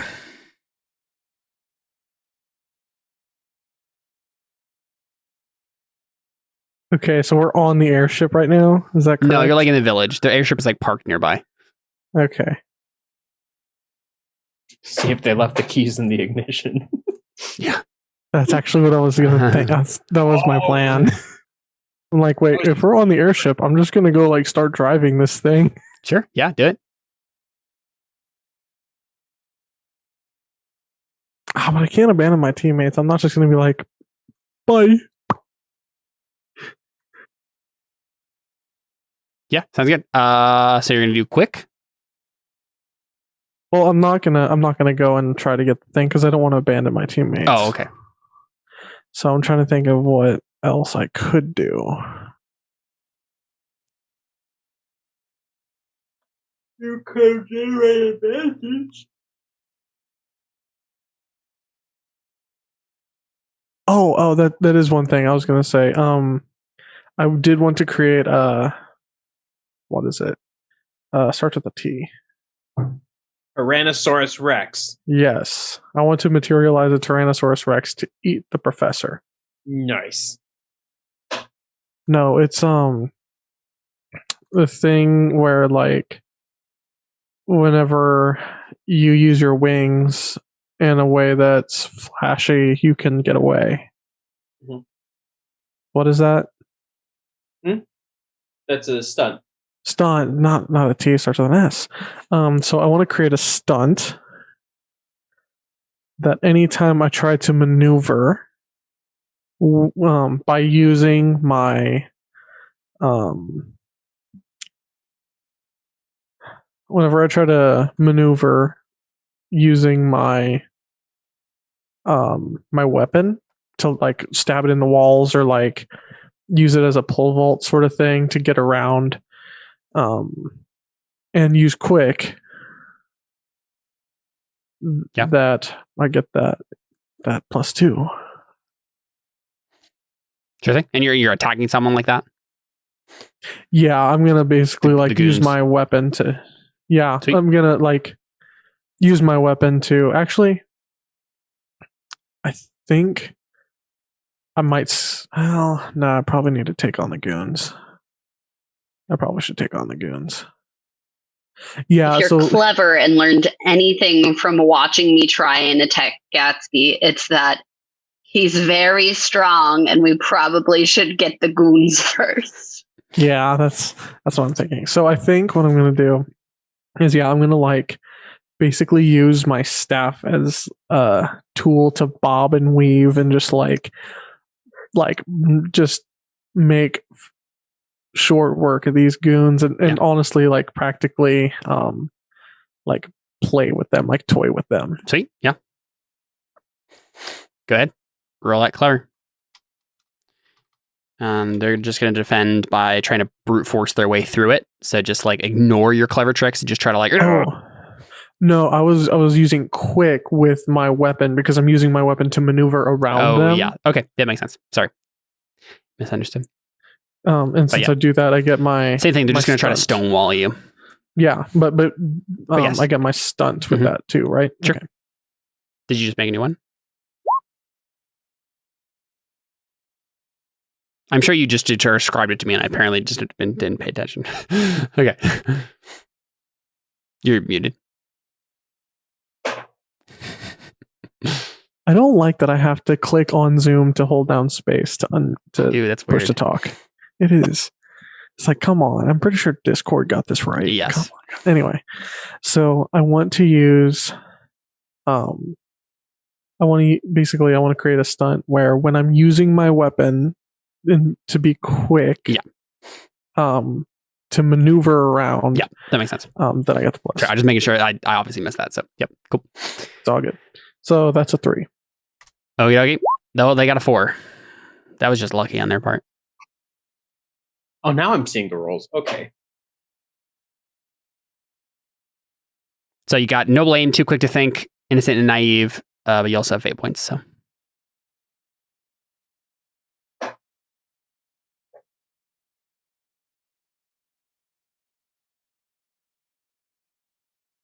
I think I'm just going to use a fate point. Okay. On what? What are you going to spend it on?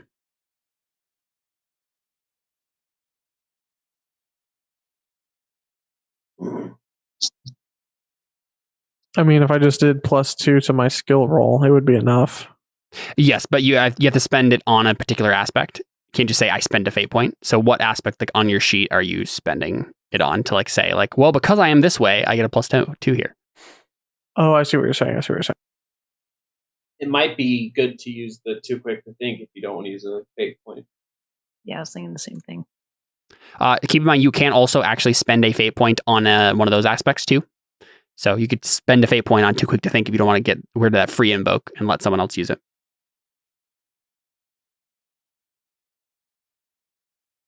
Oh, so you can use a fate. Yes, you can use a fate point on an aspect that has a free invoke, like a normal aspect as well. Yeah.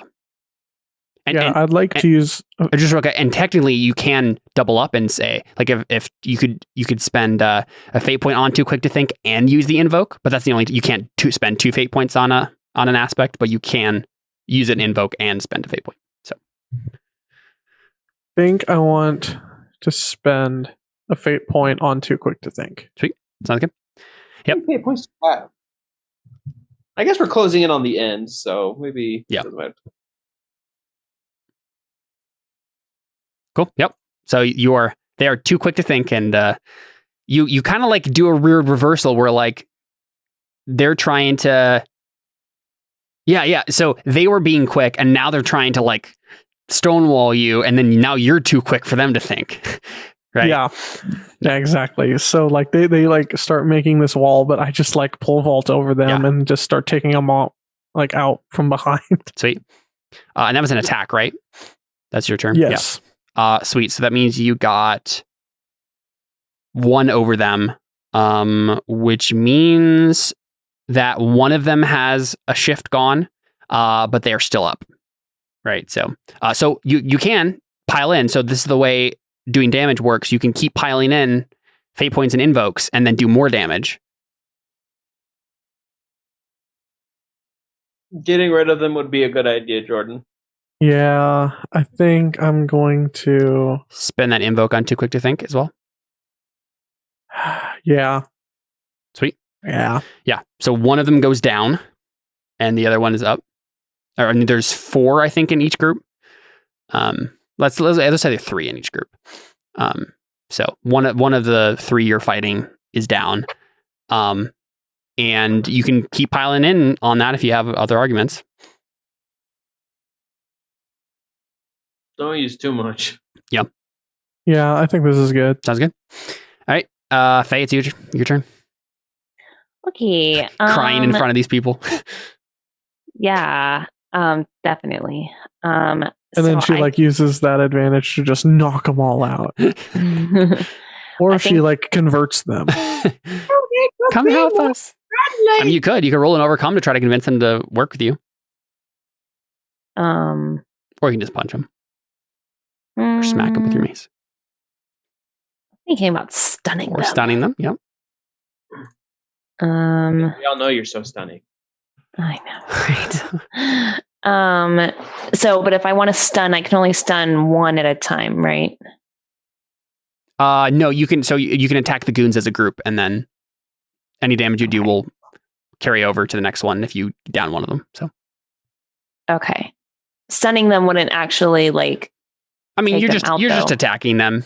You can try to create an advantage that way, right? You could just say I'm stunning them, and then I can do damage to them. But you can also, for the purpose of it, you can just say my damage is the stun, or the stun is the damage. Okay. That also works. Okay, that's right. It's just flavor. I'm just I just want because this is RWBY. No one's dying here, right? We're still in season 1. You know. Sure. Yeah. So I basically what I'd like to do is as I'm crying. why would you all try to attack this girl and then go for my mace and just hold it in front of my face and just go kneel. Yeah. Nice. Basically forcefully. Succumb to me. Do it. So is that, I feel like flashy, right? Being intimidating, but still kind of flashy. Yeah, I guess I was trying not to be I don't want to use flashy for everything. Yeah, that's fair. But, what were you trying to do? I was trying to be more forceful. Sure. Yep. That works too. I think, but because I just, I can't make it too easy. I can't just be I'm going to use flashy for everything. Yeah, forceful makes more sense here. So, yep, go ahead. Okay. A 4.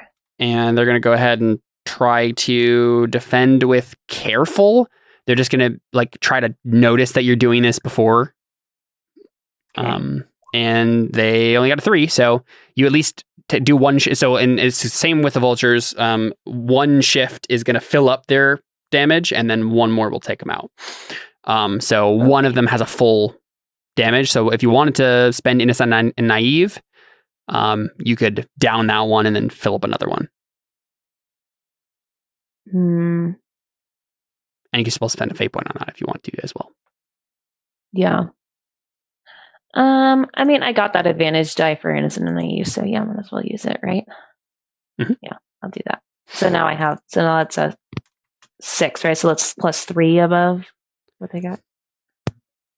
Yes. Mm-hmm. Yep. So you would take out one, and then one is full up on their damage, and will be taken out with one more hit. Okay. Sweet. For reference, with people getting hurt and actually taking damage, everybody in this universe, Caleb mentioned it a little bit earlier, everybody has an aura. Yeah. Which is you use to power your semblance. So that's how you use your superpower, is you use your aura. And it also acts like your health, kind of. It's like a force field that is over you. So whenever somebody hits you and you take damage, it's your aura that gets hurt. So if your aura goes out, then you are not using your semblance.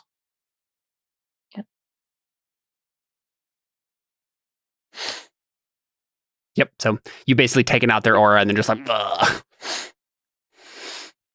Cool stuff. It is Adriel's turn. Okay, now for the question I've been expecting to come the entire session.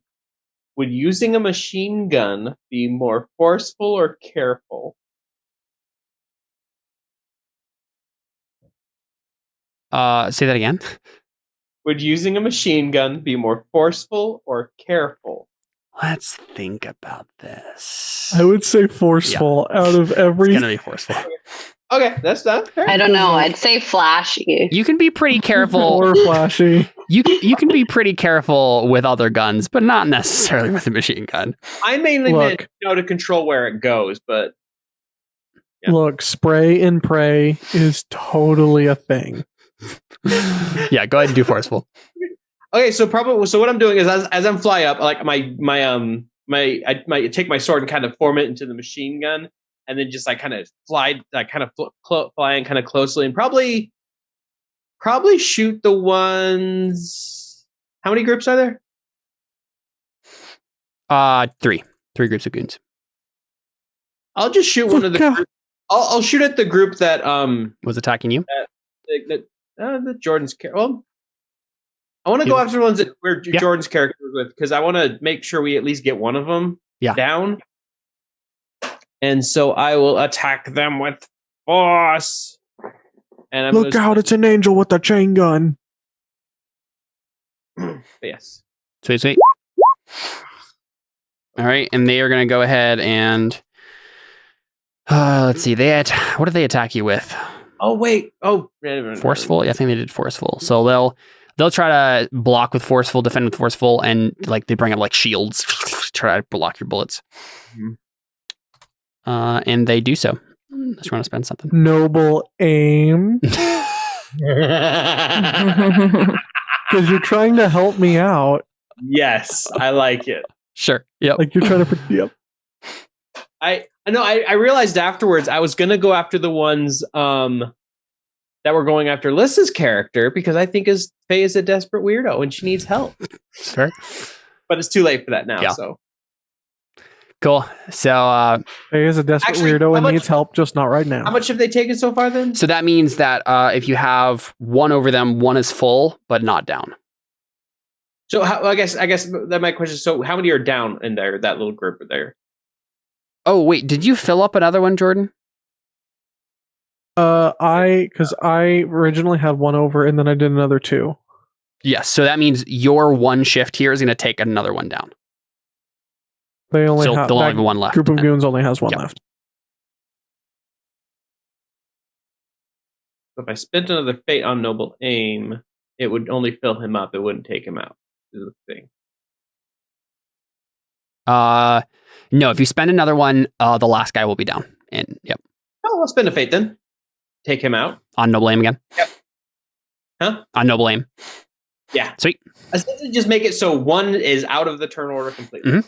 Yeah, so we just see, I think, Ave Maria starts playing, just like right? And that group is down. I believe that was goon number 2, right? That was attacking Jordan.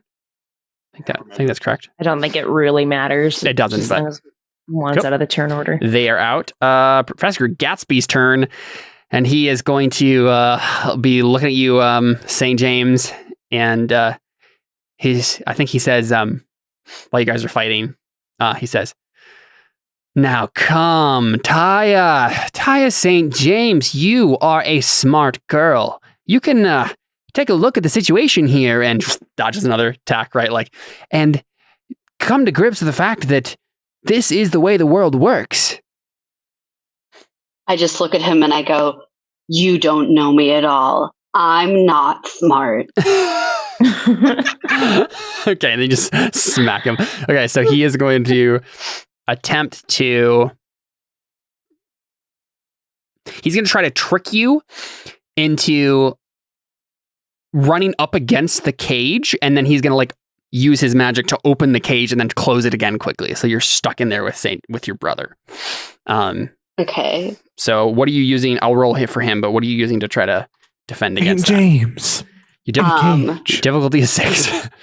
Obviously, I've got to quick this. I might start running towards it, and then I have fast enough footwork that when I see the cage bars begin to rise, I quick change my direction. Sweet. Yeah. Go ahead and try it. Okay. All right. 4. You got a 4. Okay. So you can spend a fate point on one of the blue ones on the board or one of your own aspects. He probably tried to trick me in telling me what I'm supposed to do, and I'm not good at following precise directions. Innocent and naive. Yeah, that makes sense. That makes sense, say James. Sounds good. So you spend that, and So that ties. that me, ties. So if you do you want to spend another one? if I tie, then that means You'll succeed with a minor consequence. Failing completely, though. Yeah, because I want to save my fate because he's a big bad. We gotta. So I'll succeed with a minor consequence. Sounds good. I think the minor consequence is he only gets your arm in there, right? So your arm is like stuck in between these bars. You can't get it out. But you still have your like hand with your weapon free, right? And so you're still facing him. So I'll go ahead and just add an aspect to reference that. Interesting how that magic works. Oh yeah, because I was gonna say for an arm to be stuck between the bars. Oh no. Okay, have you ever seen somebody stick their head through a banister and then they can't get it out? Yes, but it's my arm. He probably squeezes it, like bends the bars inward. Okay. I was thinking it's just like she can, like, she can't get it out because her hand is too big, but like her, like, you know, down to her hand, it's because like, you know, I have like, real beefy hands. They're large for catching things. Like, you know, there's those bracelets that like you can pop, like clip them on your wrist, but then you can't actually take them off because it's like it doesn't go up like that. So it's like but then like if you can move your arm around, then you can just like tell your brother to give him your weapon, to give you his weapon, and then you like start banging on it for him because he's clearly not good enough at this. You have the aspect big hands on the board now. All right, it's St. James' turn, and I think he says, "I have this, sister. Don't worry about me." Wait, isn't this? No, that's you. Her? Yeah, that is you. But he does say that. Yeah. I just look at him and I say, "Fine, then," and I flashily twist my baseball bat with one hand only and shoot some baseballs that are preloaded in at some goons. Nice. Sounds good. Okay. Ahead. Back ones. Oh, I rolled a 0. Oh no. Oof. It doesn't matter. Let's see. Which goons are you firing at? Are there ones that are already hurt? Yes, the ones with Faye? Yeah, the ones with Faye. Yep. Yeah, sure. I'll try and hit them. Well, they Nope. they quickly dash out of the way. That's fine. They avoided it. The end. Sounds good. All right, the goons that are attacking Sorry, guys. Adriel, Not great at this. will jump up into the air after you using their semblances and try to attack you midair. All flashy like. Oops. Ignore that was a 3. Sorry, I didn't get the bonus in there. How do you defend, Adriel? What's their total? 3. I mean, I still have the angel wings, and I can defend in a flashy. Yeah, zooming around. So sounds good. Oh, you think you're fabulous, darling? Do it. 4 + 2, so 6. Nice. Yeah. You succeed with style, so you get a. Yes. Of course, he succeeds with style. An He's aspect. fabulous. Fancy wing work. And obviously, no, the aspect is fabulous. Fabulous. Sounds good. The goons are attacking Faye, right? Yeah. Mm-hmm. So they are going to brute force at you and basically be like, "We're not falling for your tricks anymore." 3. Okay, I'm gonna try carefully, see if catch them, okay, now they're on the defense, try to observe where they're going. Mm-hmm. Sounds good. Do it. All right, cool. If you do that, then they will get an aspect on you. But that's all that will happen. No damage. They will get an aspect on me? Yep. I mean, sure. All right. They can use that against you. And their aspect will be evenly matched. I mean, that sounds fair to me. All right. It is James' turn, and I think he's going to try to burst out of his cage again. Yes, and he will go ahead and he doesn't have a fate point. Dang, he doesn't really have any other thing to use on the board here. Because the difficulty is 6 because of the professor's role. And he doesn't have fate points, you said? You know what? I get 4 fate points in every scene, and I will be generous and use one of them for this guy who's on your side. Fine. Thanks. Yeah, so he'll go ahead and get out. Thanks, Caleb. He'll burst it open, and it just kind of think the whole cage just disappears at this point. So Big Hands goes away because you're not stuck anymore. And I think he looks at that and he's just like, yeah, but I still have big hands. All the better for catching those projectiles. Yeah. I think your brother looks at you like, ooh, I didn't mean to let you out like that. That was unfortunate. But yeah, that's his turn. Equinox, it's you.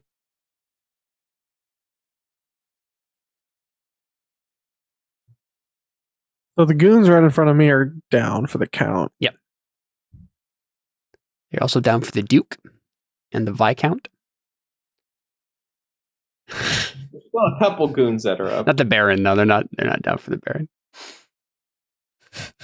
Oh, I get the joke now. Ooh. Alyssa isn't bearing it. Yeah. No. It's too late for this today. That punch smelled just like a dookie. I'm about to get out of the Zoom call right now. What do you do, Jordan? Don't make any more puns. That's what I do. Good idea. Bad idea, Jordan. Okay, so there's the flashy ones that have jumped into the air that are trying to hit Adriel. Yes.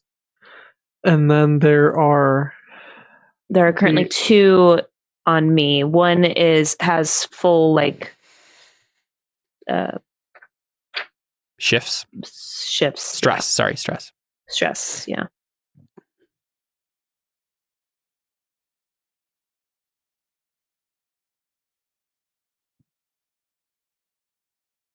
I mean, I think I'm going to take this advantage while they're distracted by trying to hit her and her flashiness and everything. Sure. I'm going to sneak up behind them and go in for that. I'll not sneak up behind them, but I'm going to take the opportunity to outmaneuver them. Sweet. Sounds good. Go ahead and do it. So clever. Yeah. They'll try to just be quick in response.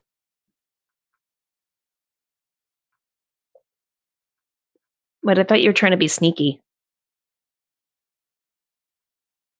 How do you describe it again? You're muted, Jordan. I decided not to try to be sneaky, but basically I'm just trying to outmaneuver them because they're distracted with you. So I'm just going to run behind them while they're focusing on you. And then just backety smackety. Also, I totally said clickety clackety. I rolled to back smackety. Nice. Cool. Yeah. So which one are you attacking? Because I'm trying to remember the stress. Alyssa's. Okay. So there was one that had full stress, right? And one that didn't. Okay, so you take out one then. Unless you want to spend a fate point or something. But you might want to save those for Professor Gas. Yeah, I'm gonna wait. All right, Faye, you want to take out this last guy? Yeah, let's do it. So, how do I want to do it though? I mean, let's just go for I'm gonna entrance him with like a dance or something like that and be like super flashy and then just like whack. Sounds good. That's how I do it. She is definitely a cheerleader. Ready? Okay. And they'll go ahead and try to like see it coming and be careful about it. But they fail, and the last guy is down. Yeah. By 3 too. Mm-hmm. He's very down. All right, Adriel. And then I just like high five Equinox, try to build up that team spirit though. Yes. Sounds good. Adriel, like, good teamwork. Do you have give her the high five. One guy left in this group? Or I don't think I've attacked them yet. I don't think. Oh yeah, you were attacking the other ones. Yeah. Okay. I'm gonna. Okay. It's not ideal because it's not forceful, which is my highest stat. But I have this in my head and I want to do it. I want to go full Levi Ackerman and just like fly through them and like spin around in a circle. Nice. Sweet. Of course. And so I made a stunt that says I can go full Levi Ackerman and get +2 when I attack him and flash away. Sweet. That's good. It's not ideal, but it's cool, and I want to do that. And it's perfect for your sword. Mm-hmm. Well, that's kind of what I mean. Yeah. I don't look like Levi though. Yeah, I mean you're spinning around on a flurry of angel wings, so that's cool. All right, do it. Anyway. It's very flashy. And I'll try to dodge out of the way. Now I'm very proud. So as of right now, you'd fill up one, but not kill him. No, isn't that 5 because he gets the +2? Oh, right. No, 5. Right. Yeah. Yes. So you'll get rid of one and fill up another. But if you want to spend out on Fabulous, then there'd only be one guy left, and his stress would be full. I'll take the free Fabulous. Yeah, because that was pretty fabulous.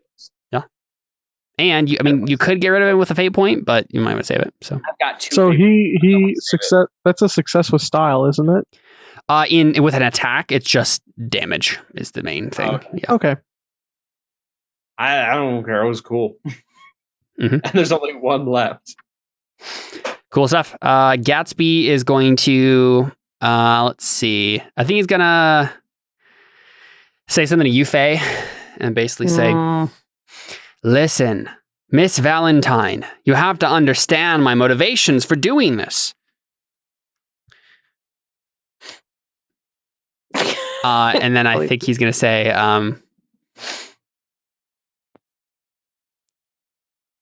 kidnap children, get paid. Pretty good gig. Right. I think he says, I explained everything to your father. He was fine with the whole arrangement.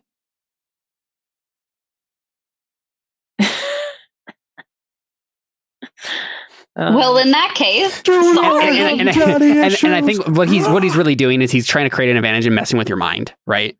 Right. Yeah. So he's going to try to be clever and like create an advantage here, so you're like distracted by like, wait, am I brainwashed? What? Ooh, dang! You got a 6. How you defending?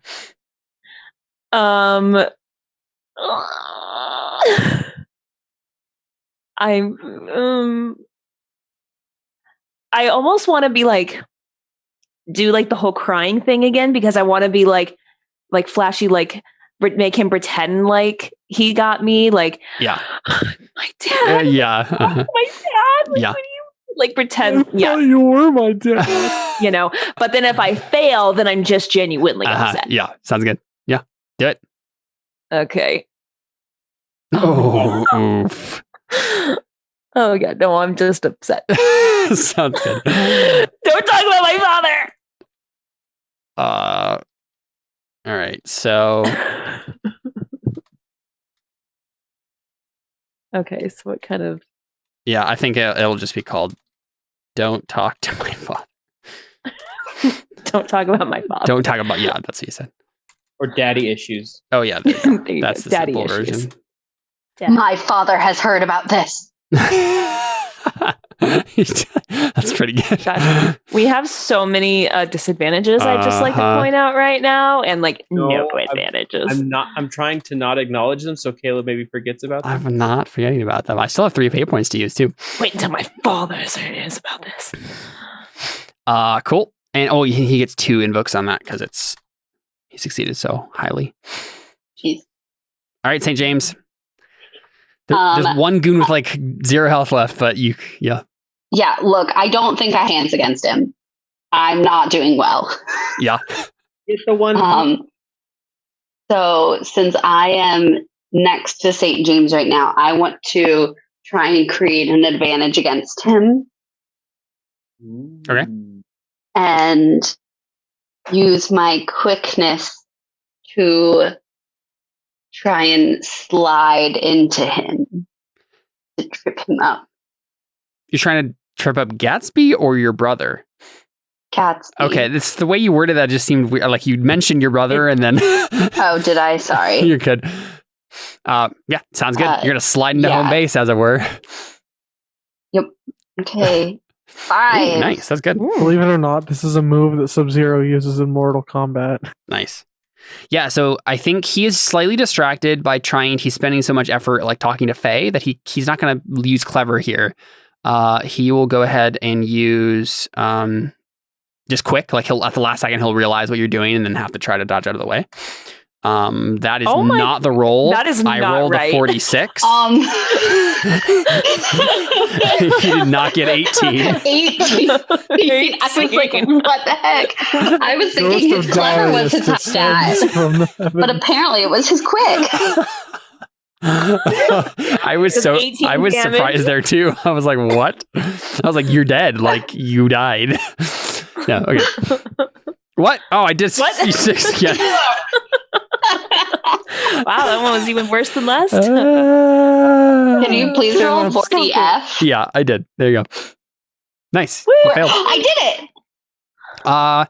So he's going to go ahead and spend your every move to make that a 6.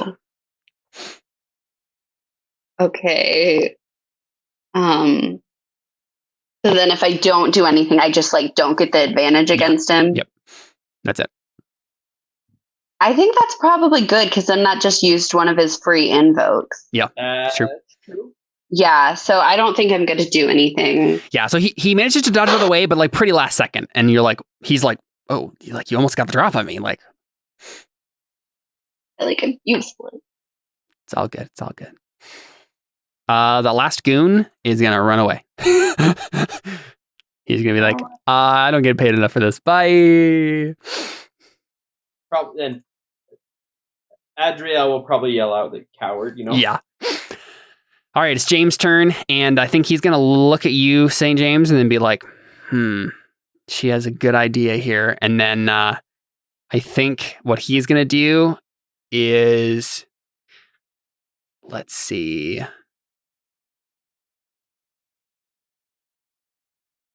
Trying to think of another baseball thing to do here. Hit him in the head with a baseball bat?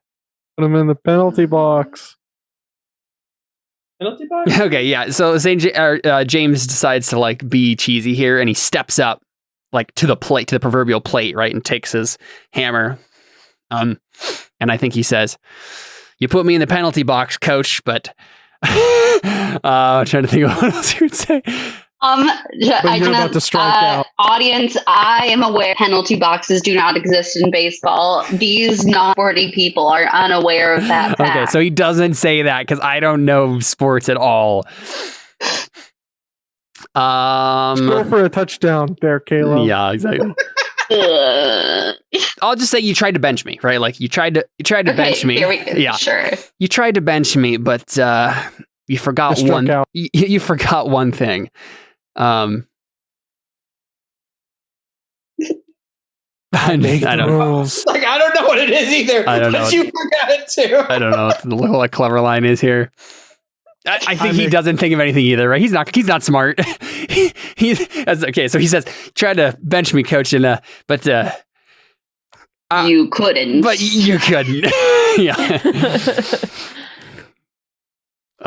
He's going to try to be forceful. He was so distracted. You made him say all those stupid things. It's your fault. He's just going to try to dodge out of the way, and he does. There you go. The end. The end. I'm going to add another evenly matched to this. Oh, great. All right, Equinox. Save us.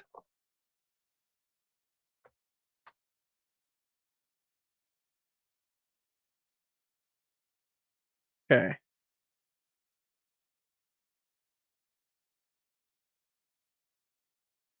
Wait, I'm confused. Why did he roll again?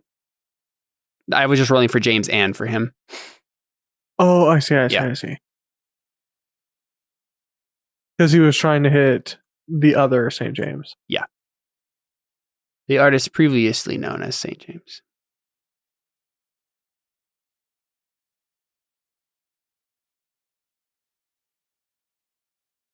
So all the goons are down now because the other one flew. Or Yep. Yep. ran So away? it's just Okay. just the professor. What do you do? I mean, the strategy here typically in Fate is to try to bank up some advantages and try to make one big hit against him. Yeah, I think. I mean, that's the RWBY thing to do. Let's be real. Yes.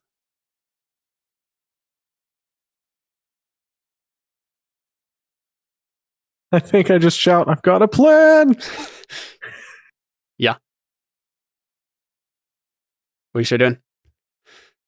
I want to. Okay, so like this is like small village, right? Yeah. Mm-hmm. Okay, so is there a house or something nearby? Certainly.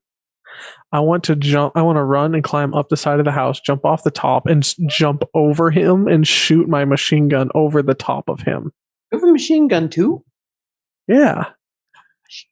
I have a different machine gun though. Mine's a little. Or his more. swallow machine gun. Yeah, my swallow machine gun. So it sounds like you're trying to distract him flashily, mainly more than anything. Yeah. Okay. Yeah. Good. He will try to just be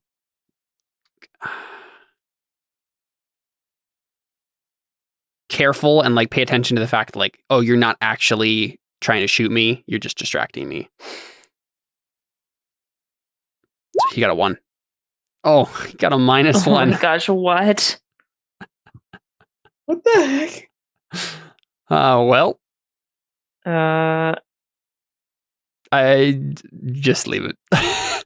I mean, I was just trying to get an advantage. Yeah, exactly.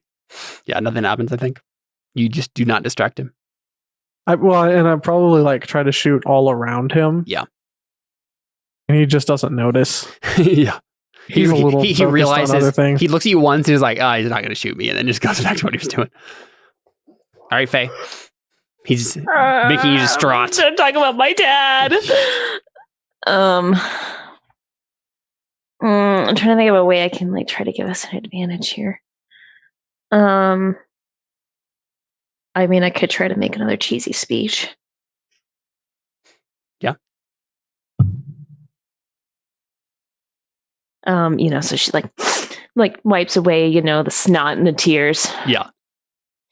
And she just like puts her hands on her hips and just says, "You listen here, Professor. Clearly, I have proven that I can lead this group because we have stopped all your Goonies and we're here and..." Hey, you guys. No, I'm just making a Goonies reference. Oh. And you know what? I don't care what you say about my dad, okay? I love being a huntress, not because you force me into it, but because I get to protect people. And that's exactly what we're going to do here today. Right, guys? Right, guys? Sounds good. Go ahead and roll flashy. Okay. Yeah, okay. I think that's enough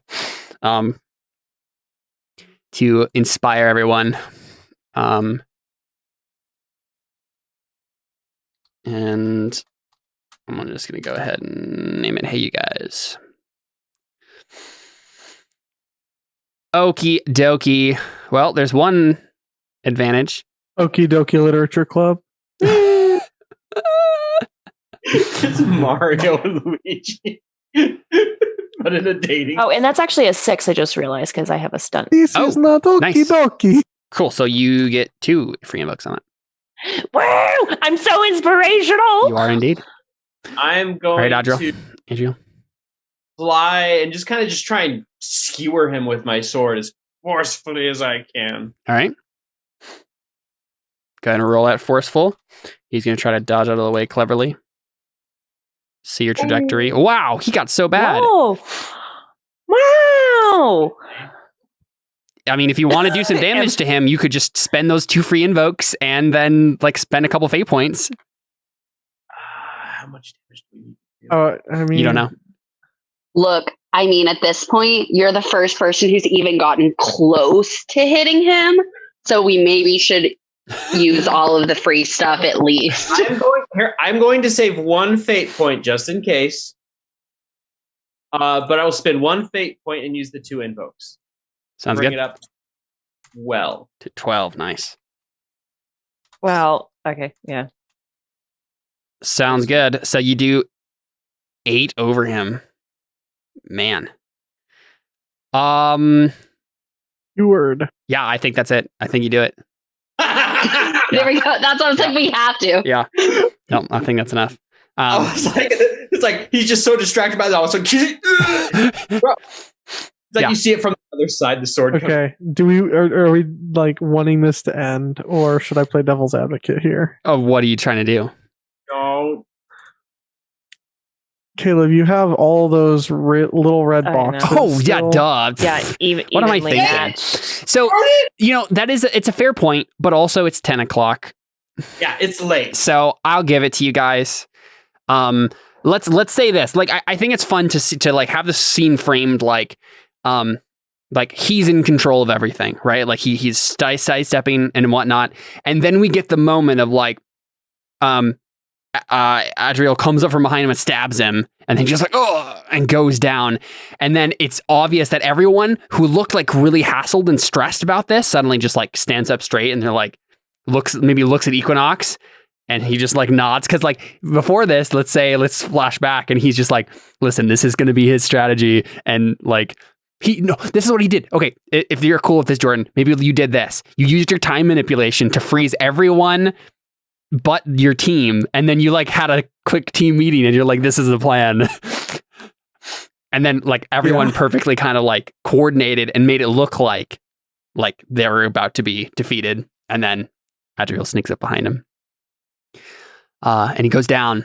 And I think when that happens, though, you see a little black ghost thing pop out of him,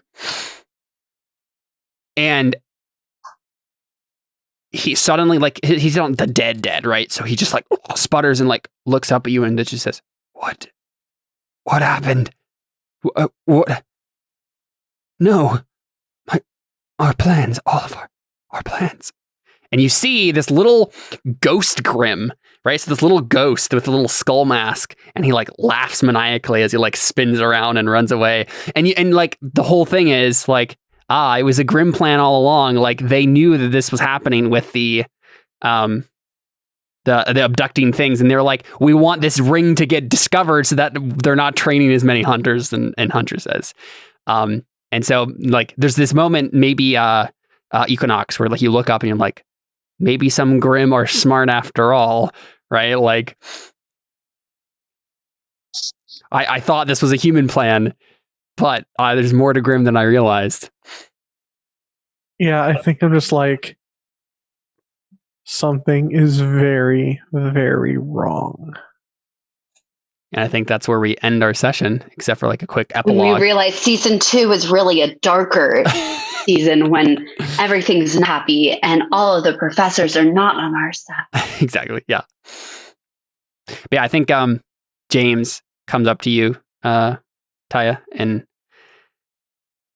he just says, "I'm going to beat you tomorrow at the game. We can make it in time if we leave now." Beat me at the game, I'll beat you back there too. Ooh. Yeah, he just he just run away. Okay. And I think he just frowns. And I think he looks at you, Faye. And he smiles and he says, Thanks for saving me, for helping us. And he shakes his head. Oh, Denim and Chris. And he goes into the building, drags them out, and they're groaning, but they're alive. And he looks back at you, Faye, and she's like, again, thanks. Sorry you have to be on a team with her. I mean, it's no problem. I know Tay is on my team, but I'll be rooting for you tomorrow, James. He winks at you. For the game. Oh my gosh. Can I roll flashy or something like that with my hair twirls? Sure, if you want to legit woo this guy. Yeah, why not? Difficulty roll 4. Bad, roll bad, roll bad, roll bad. Okay. I'll use a fate point, obviously. Yeah. Because I am in love with St. James. There you go. Equinox, Adriel, any last bits for you guys as we close up here? I mean, you got the killing blows, so that was cool. Probably, I don't know. I'm also kind of. I know, yeah. He's probably looking at his clothes oh, he's need to wash it now. He needs to go wash his clothes. Right, yeah, of course. That's what he's worried about, not the fact that there's some conspiracy going on in the school. It's just that he's messed up. Yeah. Yeah, I love how quickly everyone just defaulted back to oh, it doesn't matter. But I mean, in theory, the whole thing is broken up now and it's not going to happen anymore. So, well, I think Equinox is you and I will have words. Talking to Gatsby. Yeah. Yeah. Adriel's probably just that trust fund baby who's here not because he wants to be, but because his parents paid him to come to paid for his school, and so he's coming. I think probably what Gatsby says to you as the last thing we see Equinox is he says, crap, I'm gonna lose my tenure, and then you're just cut from there. That's what he's worried about. I mean, yes, obviously this is all about money and power for him. Whoop, I just went to the starting screen for some reason. It turns out that my character isn't supposed to be at the school either, but I made my way in just to check out his conspiracy. There you go. Yeah, well, to stake this out, and I even somewhat manipulated my way onto this team specifically. Mm-hmm. Of course, this is all part of Equinox's plan. Yeah, Alyssa's character was originally on the other. It's all a matter of fate. Alyssa's character was originally on the St. James team, but then you came in and took the paper and made it get lost or something like that. Cool stuff. I just realized that we never really returned to the someone's after your time manipulation thing, but I guess it was Gatsby, right? Well, I mean, because they're probably oh, hey, I see something in this, and there's they were probably just wanted to use you for whatever child trafficking ring they had going on. Yeah, pretty much. Cool. Well, that was our RWBY one shot. Lots of fun, guys. Fun and good to be back. Lots of ridiculousness. Thank you, guys. Yeah. I'm excited for more. This week was ridiculous. Wait until next week. I was going to say, I feel like it might just get progressively more ridiculous. I think this might be the most tame session we do of these one-shots. Next week, we're doing some Sailor Moon. We'll use Fate Accelerated again. It should go, character creation will probably be even quicker because we'll just quickly make these characters. And if y'all be thinking about, now you're at least passively familiar with the system, what aspects you might want for your magical girl character. And I have questions. Yes, and we'll talk about that. I know I need to talk to Alyssa and get some deets on. I'm pretty sure I have a good handle on the magical girl genre, but I want to make sure anything Alyssa definitely wants included will be included. But yeah, we'll be back next week with another one shot as we continue this fun little series of one shots we're going to do over the month of July. And then in August, we're going to dive deep into some more D&D 5th edition and start a new campaign from level 1. Really pumped for that. So Excited. all right, that's it. We're out.